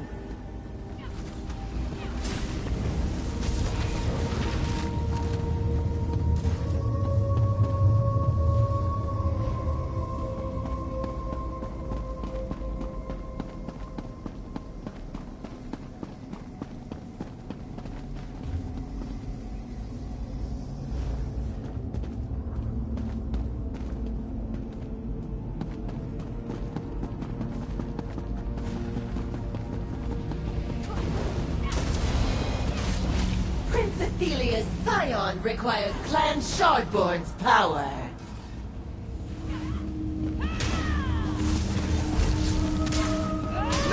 Let fate renew your vigor, Proxy.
Let the Laramil's threads of amulet fate protects us restore both. your strength.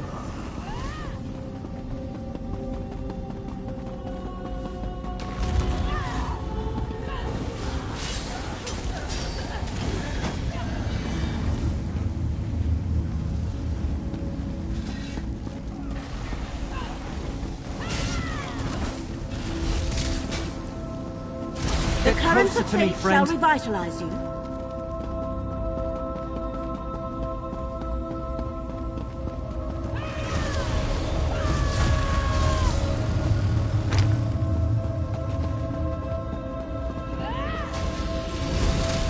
Can't stop us! Stand close and let me Feel the shield currents of fate flow through you.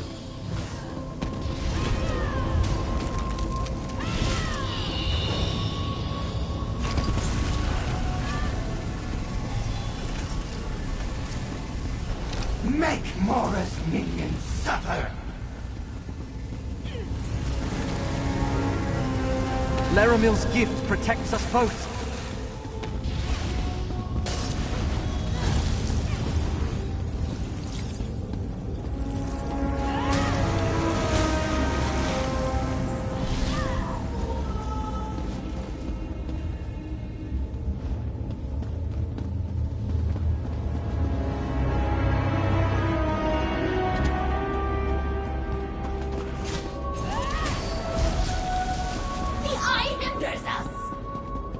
Shardborn? Who in oblivion are they? Let Laramil's fate renew your amulet can vigor, protect us Roxy. both.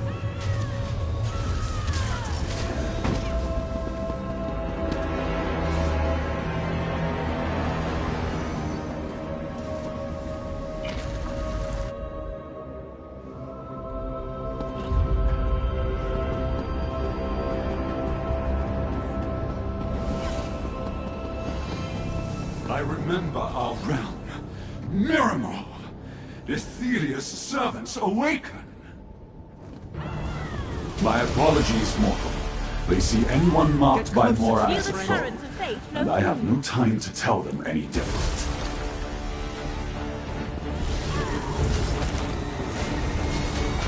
At last, we shall not be forgotten again.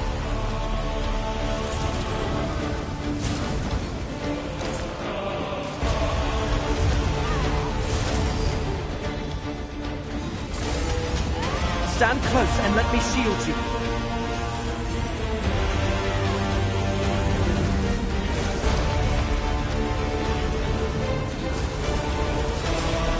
These mortals dare!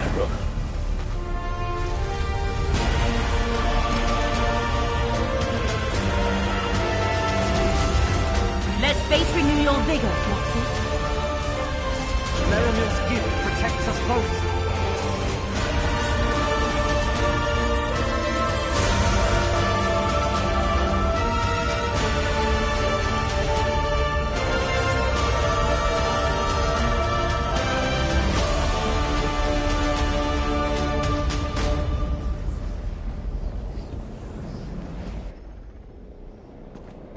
Torvasad. He found the last glyphic. The last glyphic and the final secret. I must know what happened to Prince Ethelia. We defeated Prince Ethelia. Now we must all forget our victory. Forget? Why should I forget how I took this mortal shell and tracked Ethelia with my skein? Azura and I did our part with these vessels of flesh, and the land, and Abolisher. Listen, my fellow princes. The Lord of Fate is right. Imprison Ethelia in your mythos, Mora. Then erase all memory of her existence. Imprisoned by cowards, abandoned by betrayers. But I remember, and I know how to free my prince.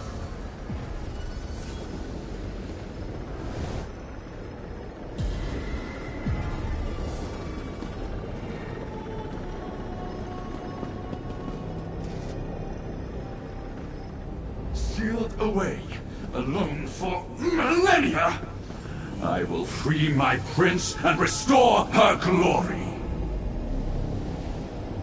Torvasad opened the prison.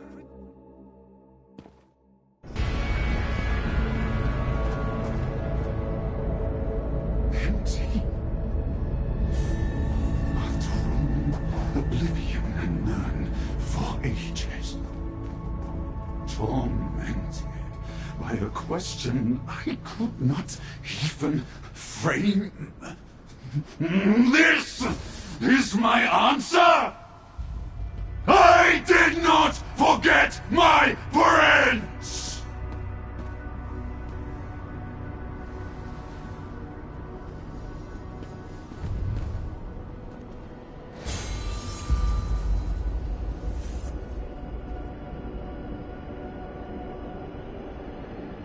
I do not understand. Where is Prince Ethelia? If she escaped, why did she not contact me? You! Is this some new trick of the Lord of Fate? No, this is no trick. Do you see? Prince Ethelia has escaped. She freed herself from this prison, or was freed by some hand other than mine.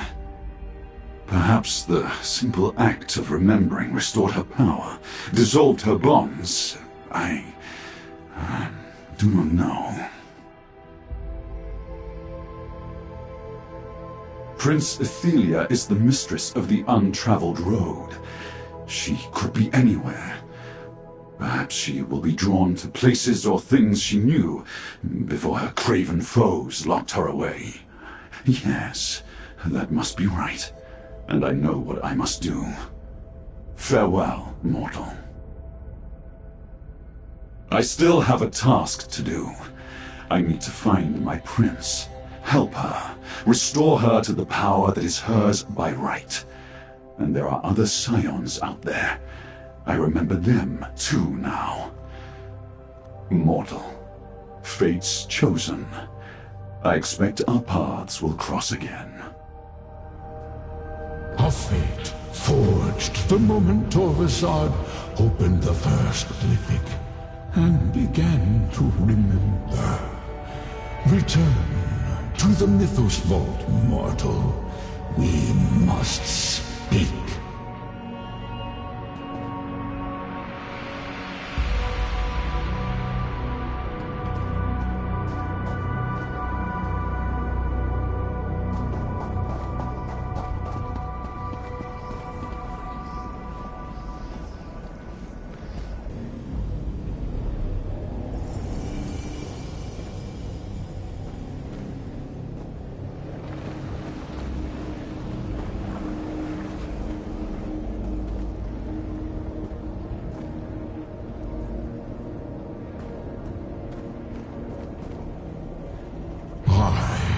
Called the Master of the Tides of Fate.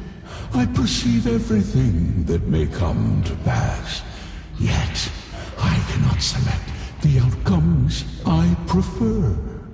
Choice and chance determine which possibility actually occurs, such as this one. Ethelia is free. I did not lie, chosen of fate, nor was I mistaken. I told you what you needed to know to avert catastrophe, and catastrophe has been averted. For now, the outcome I foresaw will still come to pass. It is only a matter of time. This spire was never Ethelia's prison. Being forgotten was. The moment Torvasad finally remembered his prince, its power to hold Ethelia began to wane. Now, new paths form before us. Some lead to survival, others destruction. A question we all must ponder. Ethelia and her Ilkar, unseen. I cannot perceive their actions, nor can I share what I surmise, lest I unduly affect the course of events.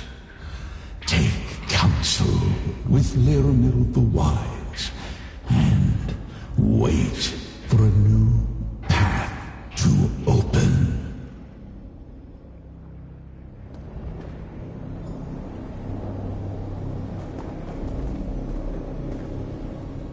Prince Athelia has escaped her prison, yet reality persists.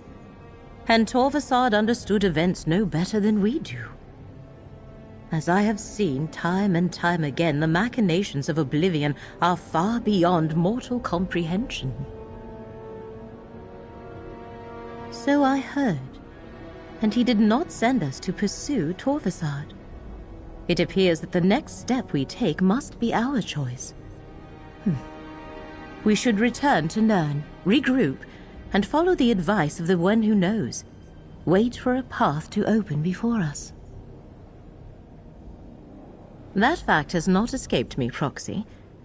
Torvasad spoke of restoring his lost realm, Miramor, he called it, and he thought that Athelia would return to places that were familiar to her.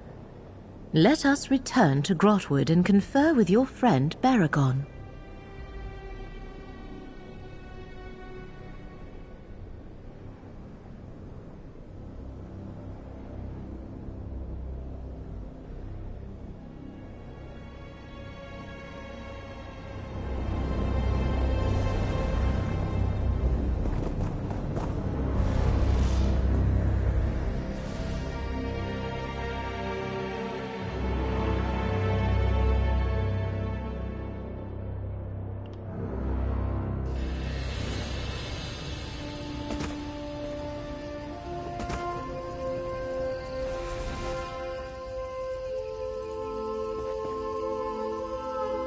I am relieved to observe the perpetuation of the macrocosm. Our reality has not unraveled yet. For now we must wait and watch. Eventually I shall notice Torvasad's passing in the threads of fate. Then I shall send for you, Proxy. For now, yes. From things Torvasad said, I expect we will find him in Westweald. I shall confer with Baragon about the area and alert you when you are needed. Thanks to you, even though Athelia is free, we still have a chance to preserve our world. Prince Athelia, the Forgotten Prince. The prince that Hermaeus Mora so feared that he imprisoned her and erased her from existence. Now she is free and Torvasad searches for her. I suspect we will see signs of their activity before too long. First, I must return Gadain to Necrom. He must watch over Morrowind in case I am wrong about Torvasad's next move. Then I shall go to Westweald, consult with Baragon, wait, observe. Eventually, Athelia's presence will disturb the threads of fate. Of course, Proxy. You are fate's chosen. Any hope we have of averting disaster rests with you. I am only here to aid you in these efforts. For now, go on with your usual activities. We shall need your strength and courage soon enough.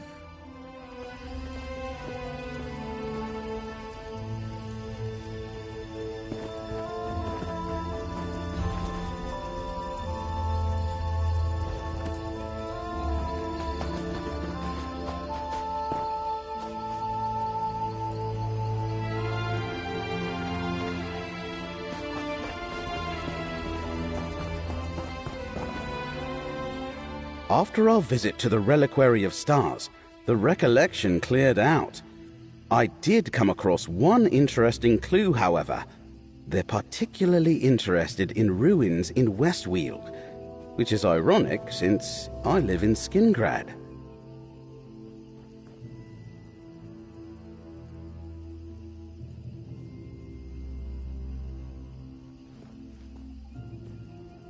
I'm not sure I like all this sudden interest in the place I call home. I'll provide Laramil with whatever information she requires. Then I need to return to Skingrad to figure out the connection. Between an Ayleid cult and that Dremora Torvasad, they seem to be strange bedfellows indeed. Anyway, if you and Laramil find yourselves in Skingrad, look me up. If this plays out the way I expect, I may need an ally like you.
Here you can see our Khajiiti allies, fastened beneath Elden Root tighter than a Horvor in the Strid. Forgive my ignorance, honored guide, but what is a Horvor? Sahar has never heard of such a thing.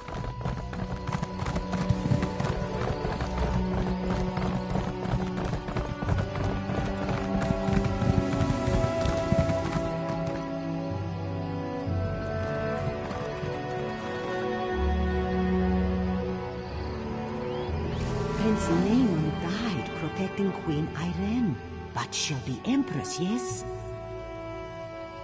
Old news, Tailed One. And I heard the orrery turned him into a crocodile. Oh, well, it must have been a sight to see.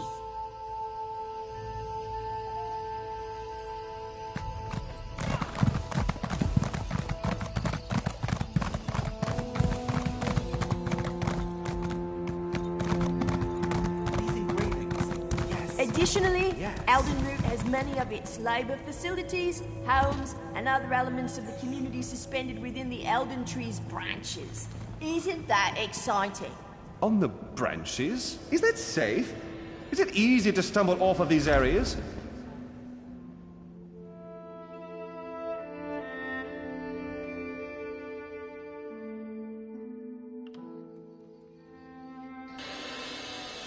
Thank you, Traveler.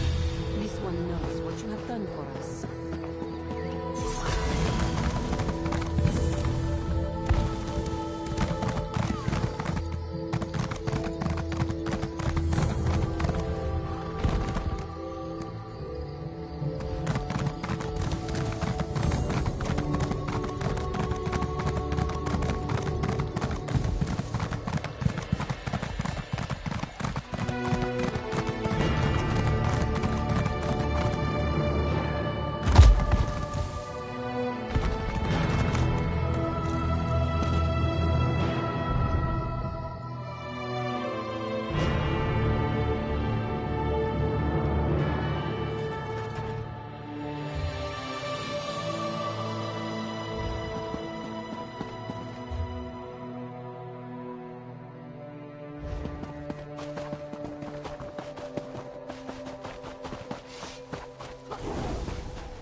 Ah, there you are.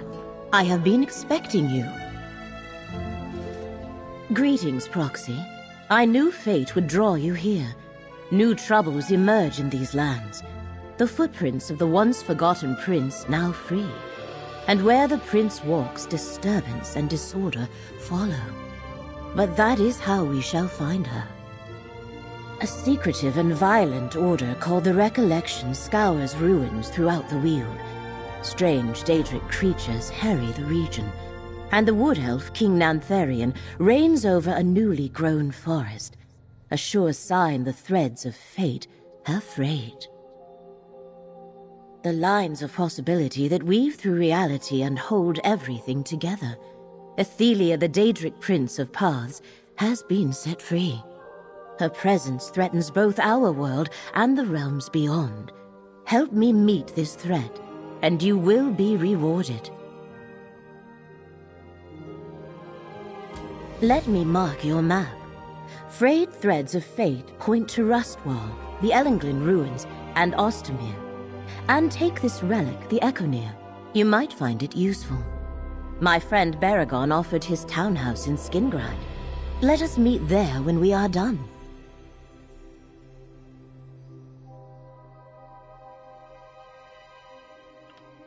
It began with Torvasard, a clanless Dremora tormented by a dream he could not remember. He came to suspect that something had been taken from him, and that Hermaeus Mora was responsible. So Torvasard sought allies, the Daedric princes Vermina and Periite. Torvasard convinced them Mora had stolen their memories too. Together they invaded Apocrypha and reached the glyphics in which Mora kept the secret. There was another Daedric prince, Athelia. Hermaeus Mora rallied other princes against her.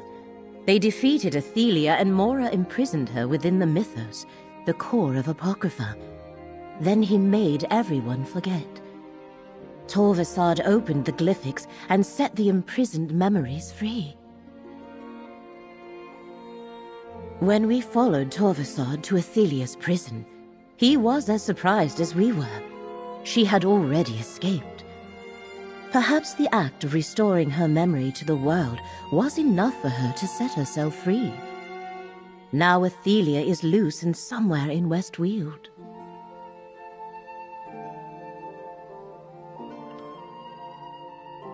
That is not an easy question to answer. Athelia is a Daedric prince. No mortal can match her power without assistance, nor can Hermaeus Mora move against her while she walks our world. He is bound by the Cold Harbor Compact, while Athelia is not.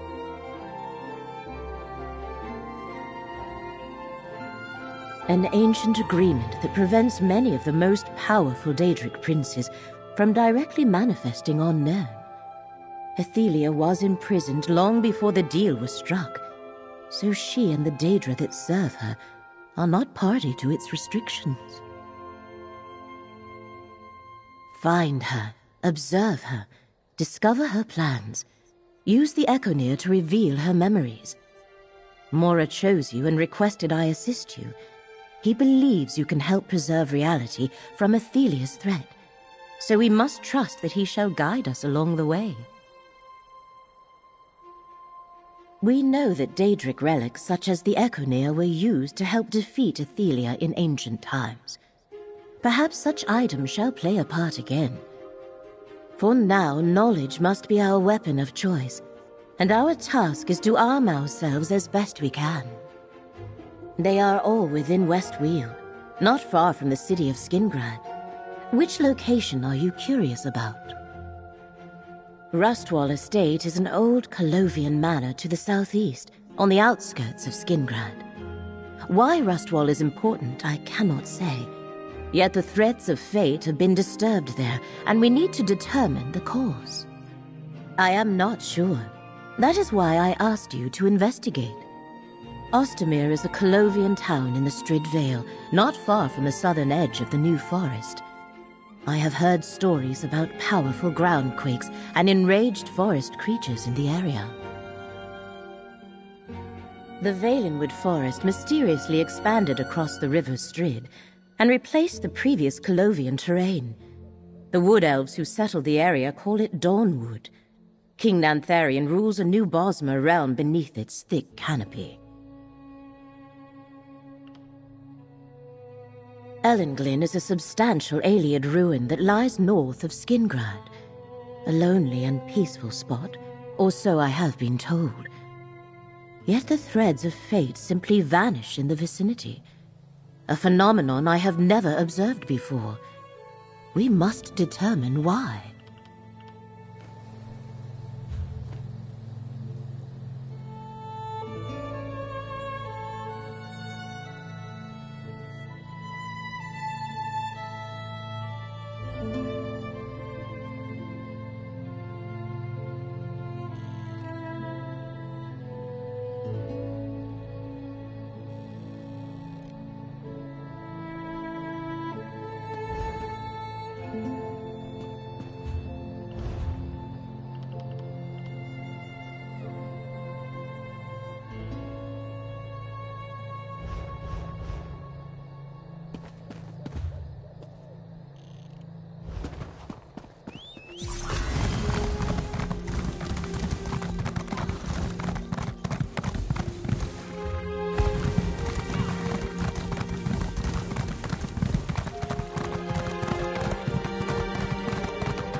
Traveler, do you know what happened to the cohort at Rustwall?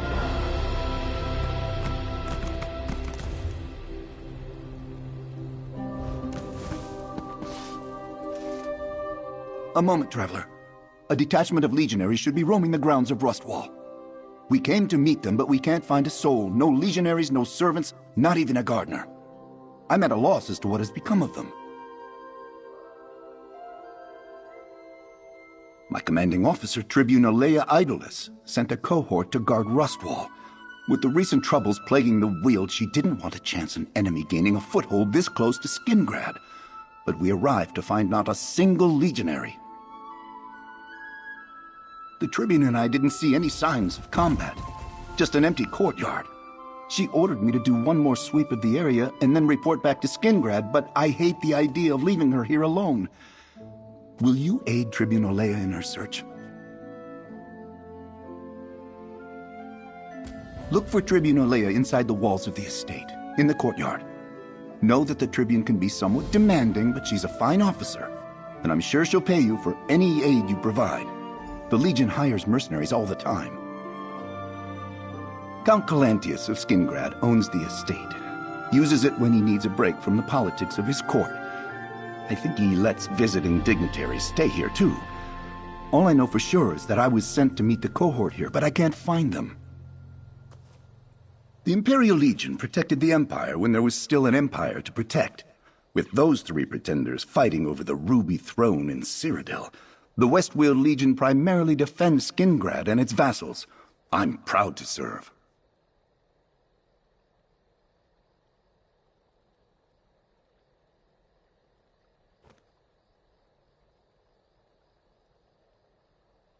The Tribune is one of our best officers. I've served with her since before Clivia Tharn took the throne. We mostly attend to local matters now, while her methods occasionally stray from standard Legion protocol. She always achieves results. The Legion thrives on order, hierarchy. That's what keeps it functioning among the chaos. Tribune Olea practices a looser approach on the battlefield. Never mind, it's inappropriate for me to criticize my tribune. To a stranger, no less. Count Calantius is...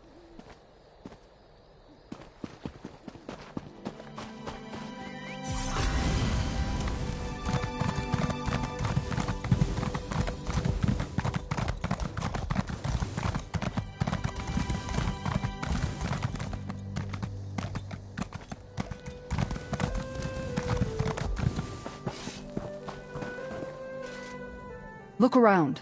No people. Strange, right? I detached an entire Legion cohort to guard this estate, but I haven't found a single legionary. Not even a servant.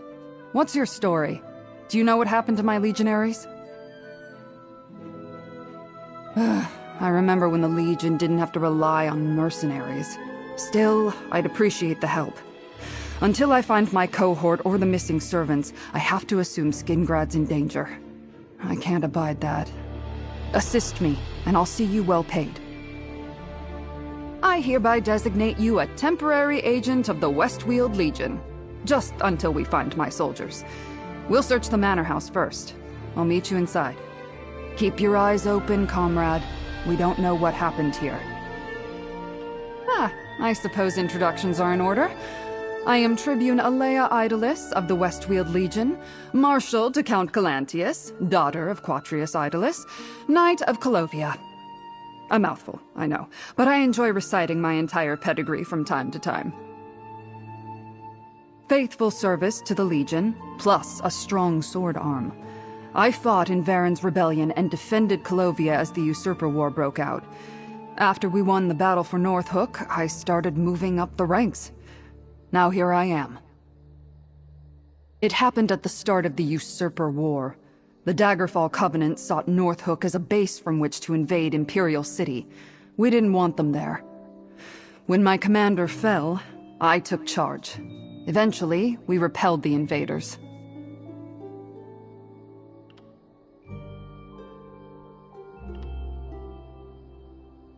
When the Usurper War began, the Legion sent me to defend our borders.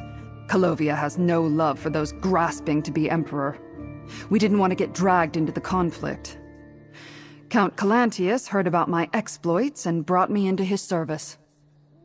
In addition to my duties as a Legion Tribune, I perform special missions for the Count.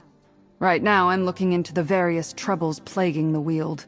Rumors of cults and Daedra roaming the countryside, whatever's going on in the New Forest. It was the damnedest thing. In a flash, the rolling hills and vineyards were replaced by a thick jungle. And then those wood elves moved in and established the city of Vashabar. You can imagine why the Count is concerned.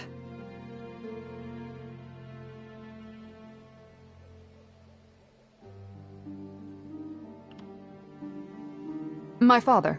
He was a successful merchant, but I barely remember him. He died when I was very young. He left me a great deal of gold so I could study and make something of myself.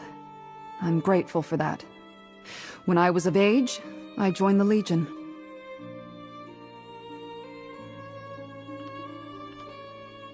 Well, it's usually a lot more lively. When Count Calantius isn't in residence or it isn't filled with visiting dignitaries, there's still the entire household staff. But so far I haven't found a soul. No signs of a battle or struggle yet either. Count Calantius governs Westweald from the city of Skingrad. He's a shrewd leader. When dignitaries visit Skingrad, the Count offers them use of the Rustwall Manor House. It's the Count's way of... oh, how did he put it? Encouraging positive outcomes? I sent my Legion cohort here, the best soldiers in the Weald. The estate's proximity to the city makes it strategically important. I wanted to make sure we weren't surprised from this direction. But something happened here. We need to find out what.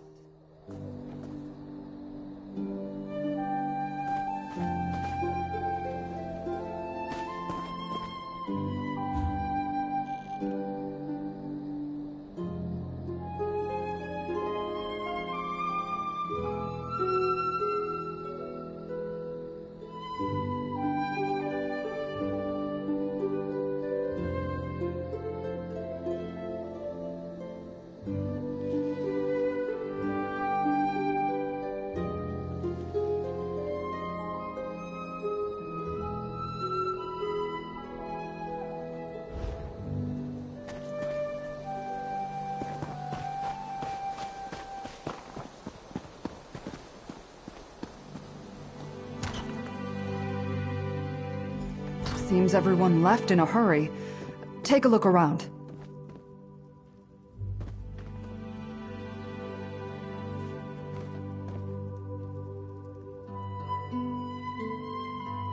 Someone attacked the servant this belonged to.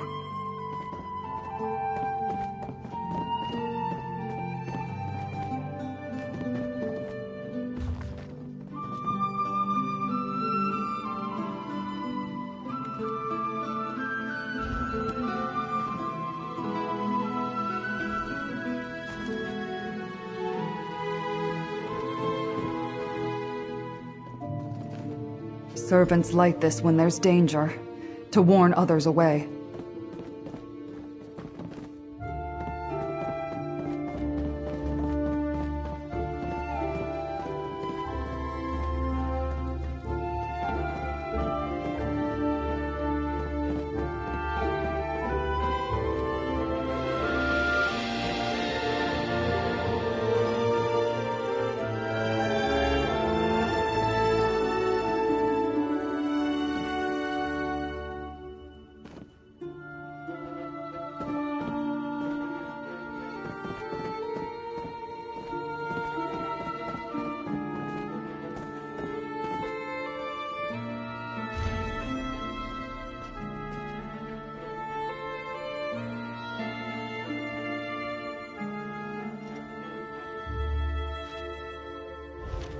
The captain planned to hide, but where? We need to find Captain Laronis. Meet me at the barracks on the south side of the estate.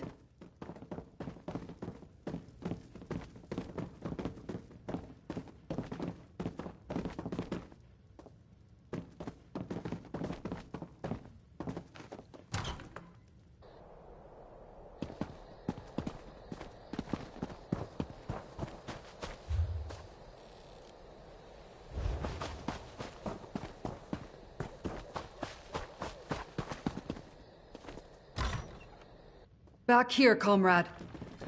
I found Captain Laronis.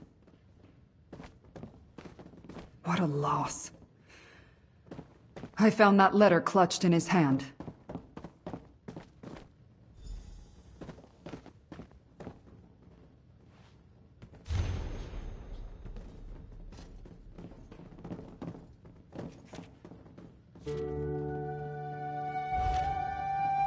The servants are hiding in the catacombs. Let's talk.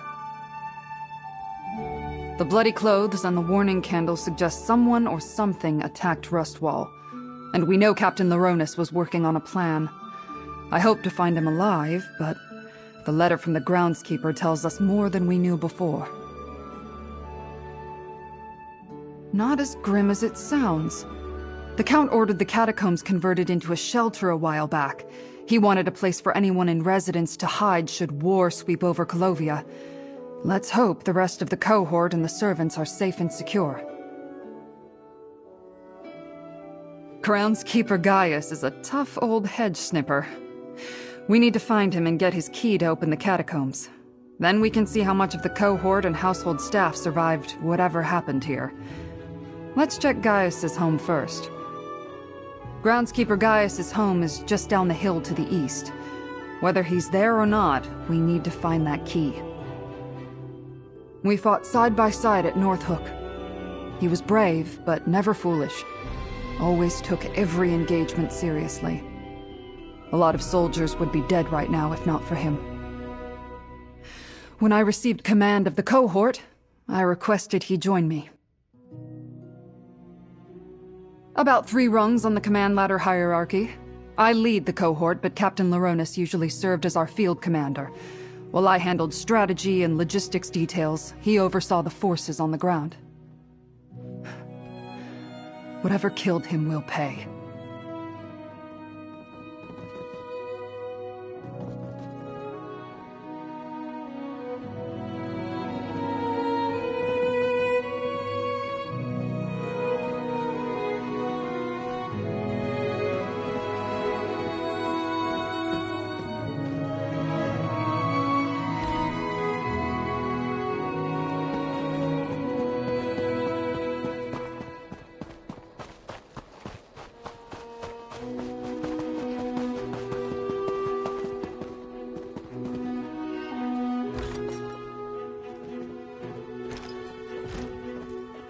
Gaius?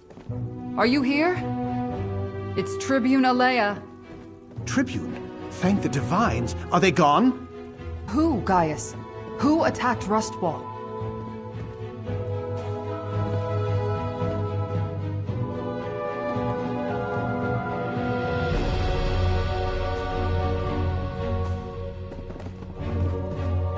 I'm glad to see Tribune Alea, but she certainly took her sweet time. We've had all sorts of problems here. Did you bring reinforcements? Captain Laronis sent the remaining legionaries and staff into the catacombs. Then he was going to call for help. Dead? Damn shame. He was tolerable as far as Legion officers go. He had a good plan, too. While he hid everyone who was left in the catacombs, I was to keep watch until help arrived. I even stashed the key in a safe place in case the enemy found me. It had to be some sort of enemy army, but all I ever saw were a few wood elves sneaking around the grounds. We need to let everyone in the catacombs know it's safe to come out. Can you go retrieve the key and take care of that? I stashed the key inside the old statue in the garden. Don't worry, I'll draw you a map. Just be careful wandering in the garden. We've had an infestation of odd bugs recently. Odd and dangerous. When the legionaries showed up, we felt a lot safer. A little security in these troubled times. Then, one by one, soldiers started disappearing. We weren't sure if they were deserting or what. Then, I found the bloody legionary armor. Captain Laronis suspected an enemy was picking the cohort off one by one. He expected a full-scale attack, so he sent the staff into the catacombs with the remaining legionaries to protect them. I hid here until you and the Tribune showed up. Other than the wood elves I spotted sneaking around, we never saw the enemy. And the only evidence of foul play was the bloody armor I found. Captain Laronis assumed it was brigands looking to rob the estate. But would brigands challenge a cohort?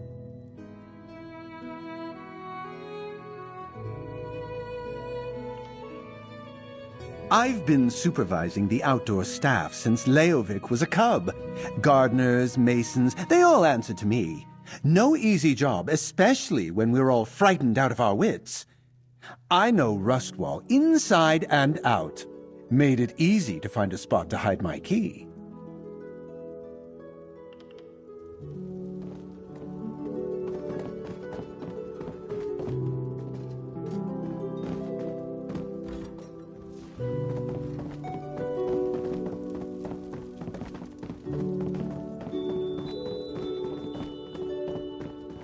Grab the map and let's go. We need that key.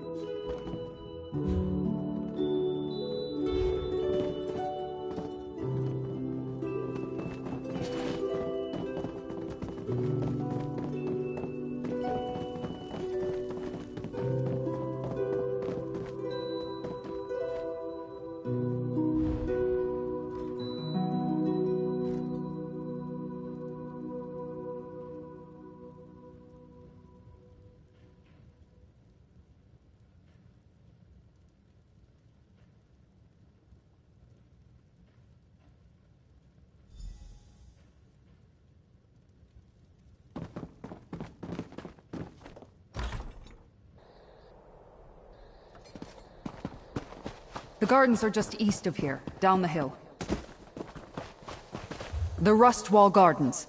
Our map indicates a spot on the western side.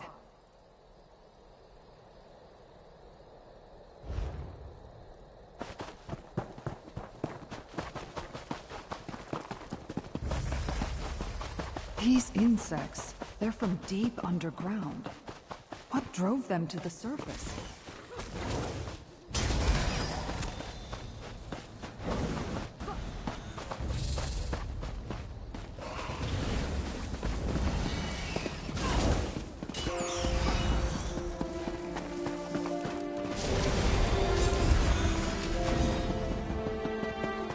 There. That's the statue marked on the map. Search for the hidden key.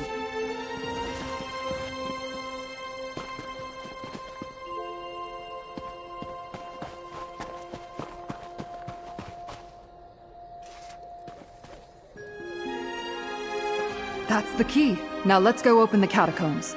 The door is across from the barracks.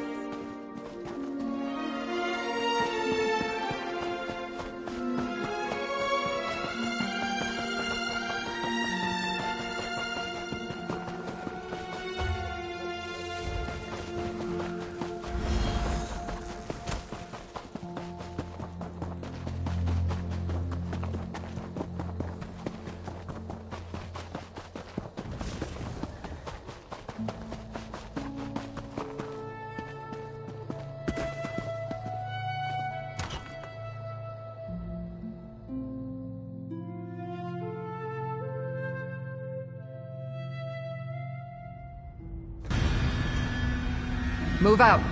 We need to find my cohort.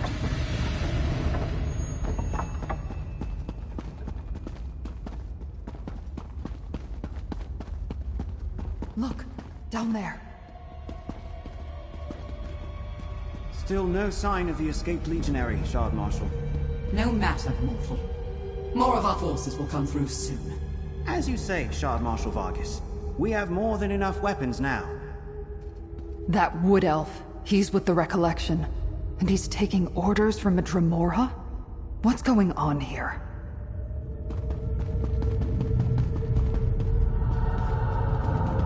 This furniture was meant for the comfort of dignitaries who took refuge here, not for these Recollection bastards.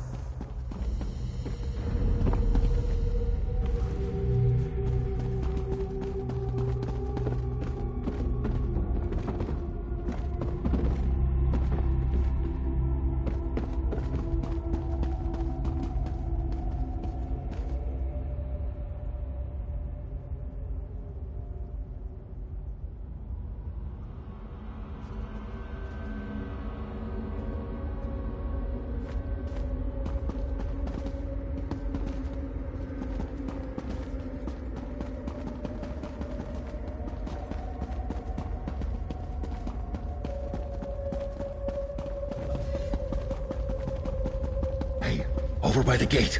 By my sword, a legionary. Report. Hate to bring bad news to the Tribune, but I'm the only member of the cohort left. Those Recollection zealots killed legionaries guarding the estate until we sent whoever remained down here. That's when we walked right into the Daedra's clutches. I got lucky. I fell behind to adjust a loose bootstrap. When I heard the attack start, I slipped into the shadows and have been running ever since. Look, the Daedra have a portal. They're filling the catacombs with Daedric forces to attack Skingrad. It's in the ruins, down in the deepest part of the catacombs. Two magical anchor things keep it open.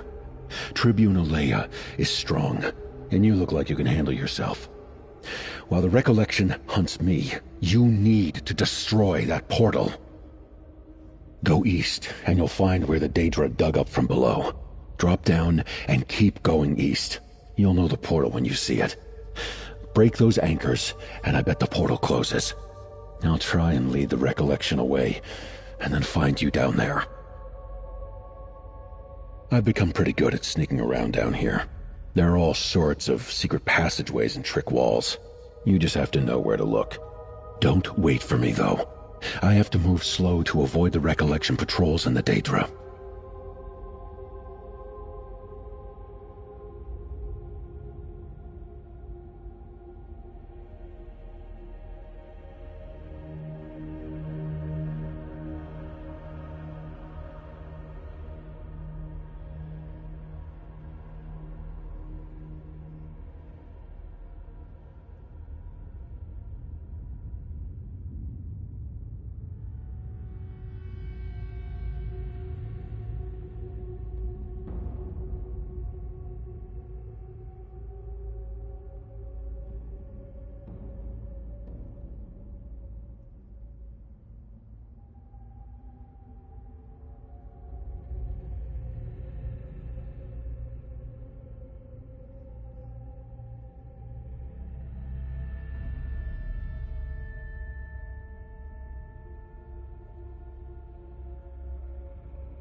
Call it a hunch. But if I'm being honest, I have no idea what it will do. It might fling you right into oblivion, or turn you into a niche. The anchors seemed important. At the very least, destroying them is better than leaving them be. Almost positive, the recollection swarmed the remaining cohort and the servants we were protecting. They worked fast. It was a slaughter. I'm lucky I lagged behind, or they would have fallen on me too. I managed to pull a few servants away, but they weren't soldiers. No one trained them for any of this. I can't blame them for making too much noise, or being too slow with a blade. I tried to keep them safe, but it wasn't long before I was on my own.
Call it a hunch.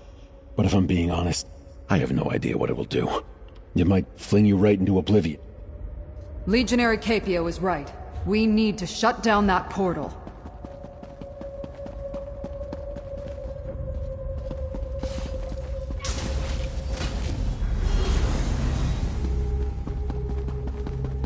Down into the ruins. We've got to close that portal. Capio said the Daedric portal was to the east.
Defend the anchors! Maintain the portal!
Over here, comrade. Let's talk.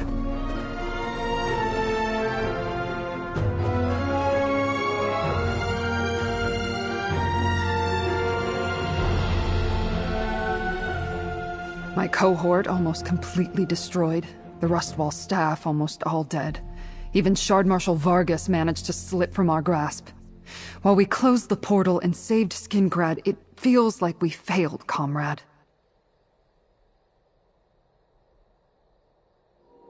The threads of fate? That sounds ominous. But after what we saw down there, I'll keep an open mind. We learned that the Recollection Cult is working with Daedra and taking orders from Shard Marshal Vargas. They got damn close to invading Skingrad. With the portal closed and the Daedra on the run, the remaining Recollection forces aren't enough to threaten Skingrad. But I'll get the Legion to send more soldiers, just in case. Here, the pay I promised. The Legion always makes good on its debts. Consider your temporary commission suspended, comrade. Though I'd love to have you permanently assigned to my cohort. I plan to continue to look into the Recollection and Shard Marshal Vargas. I hear there's a wood elf in Skingrad doing the same.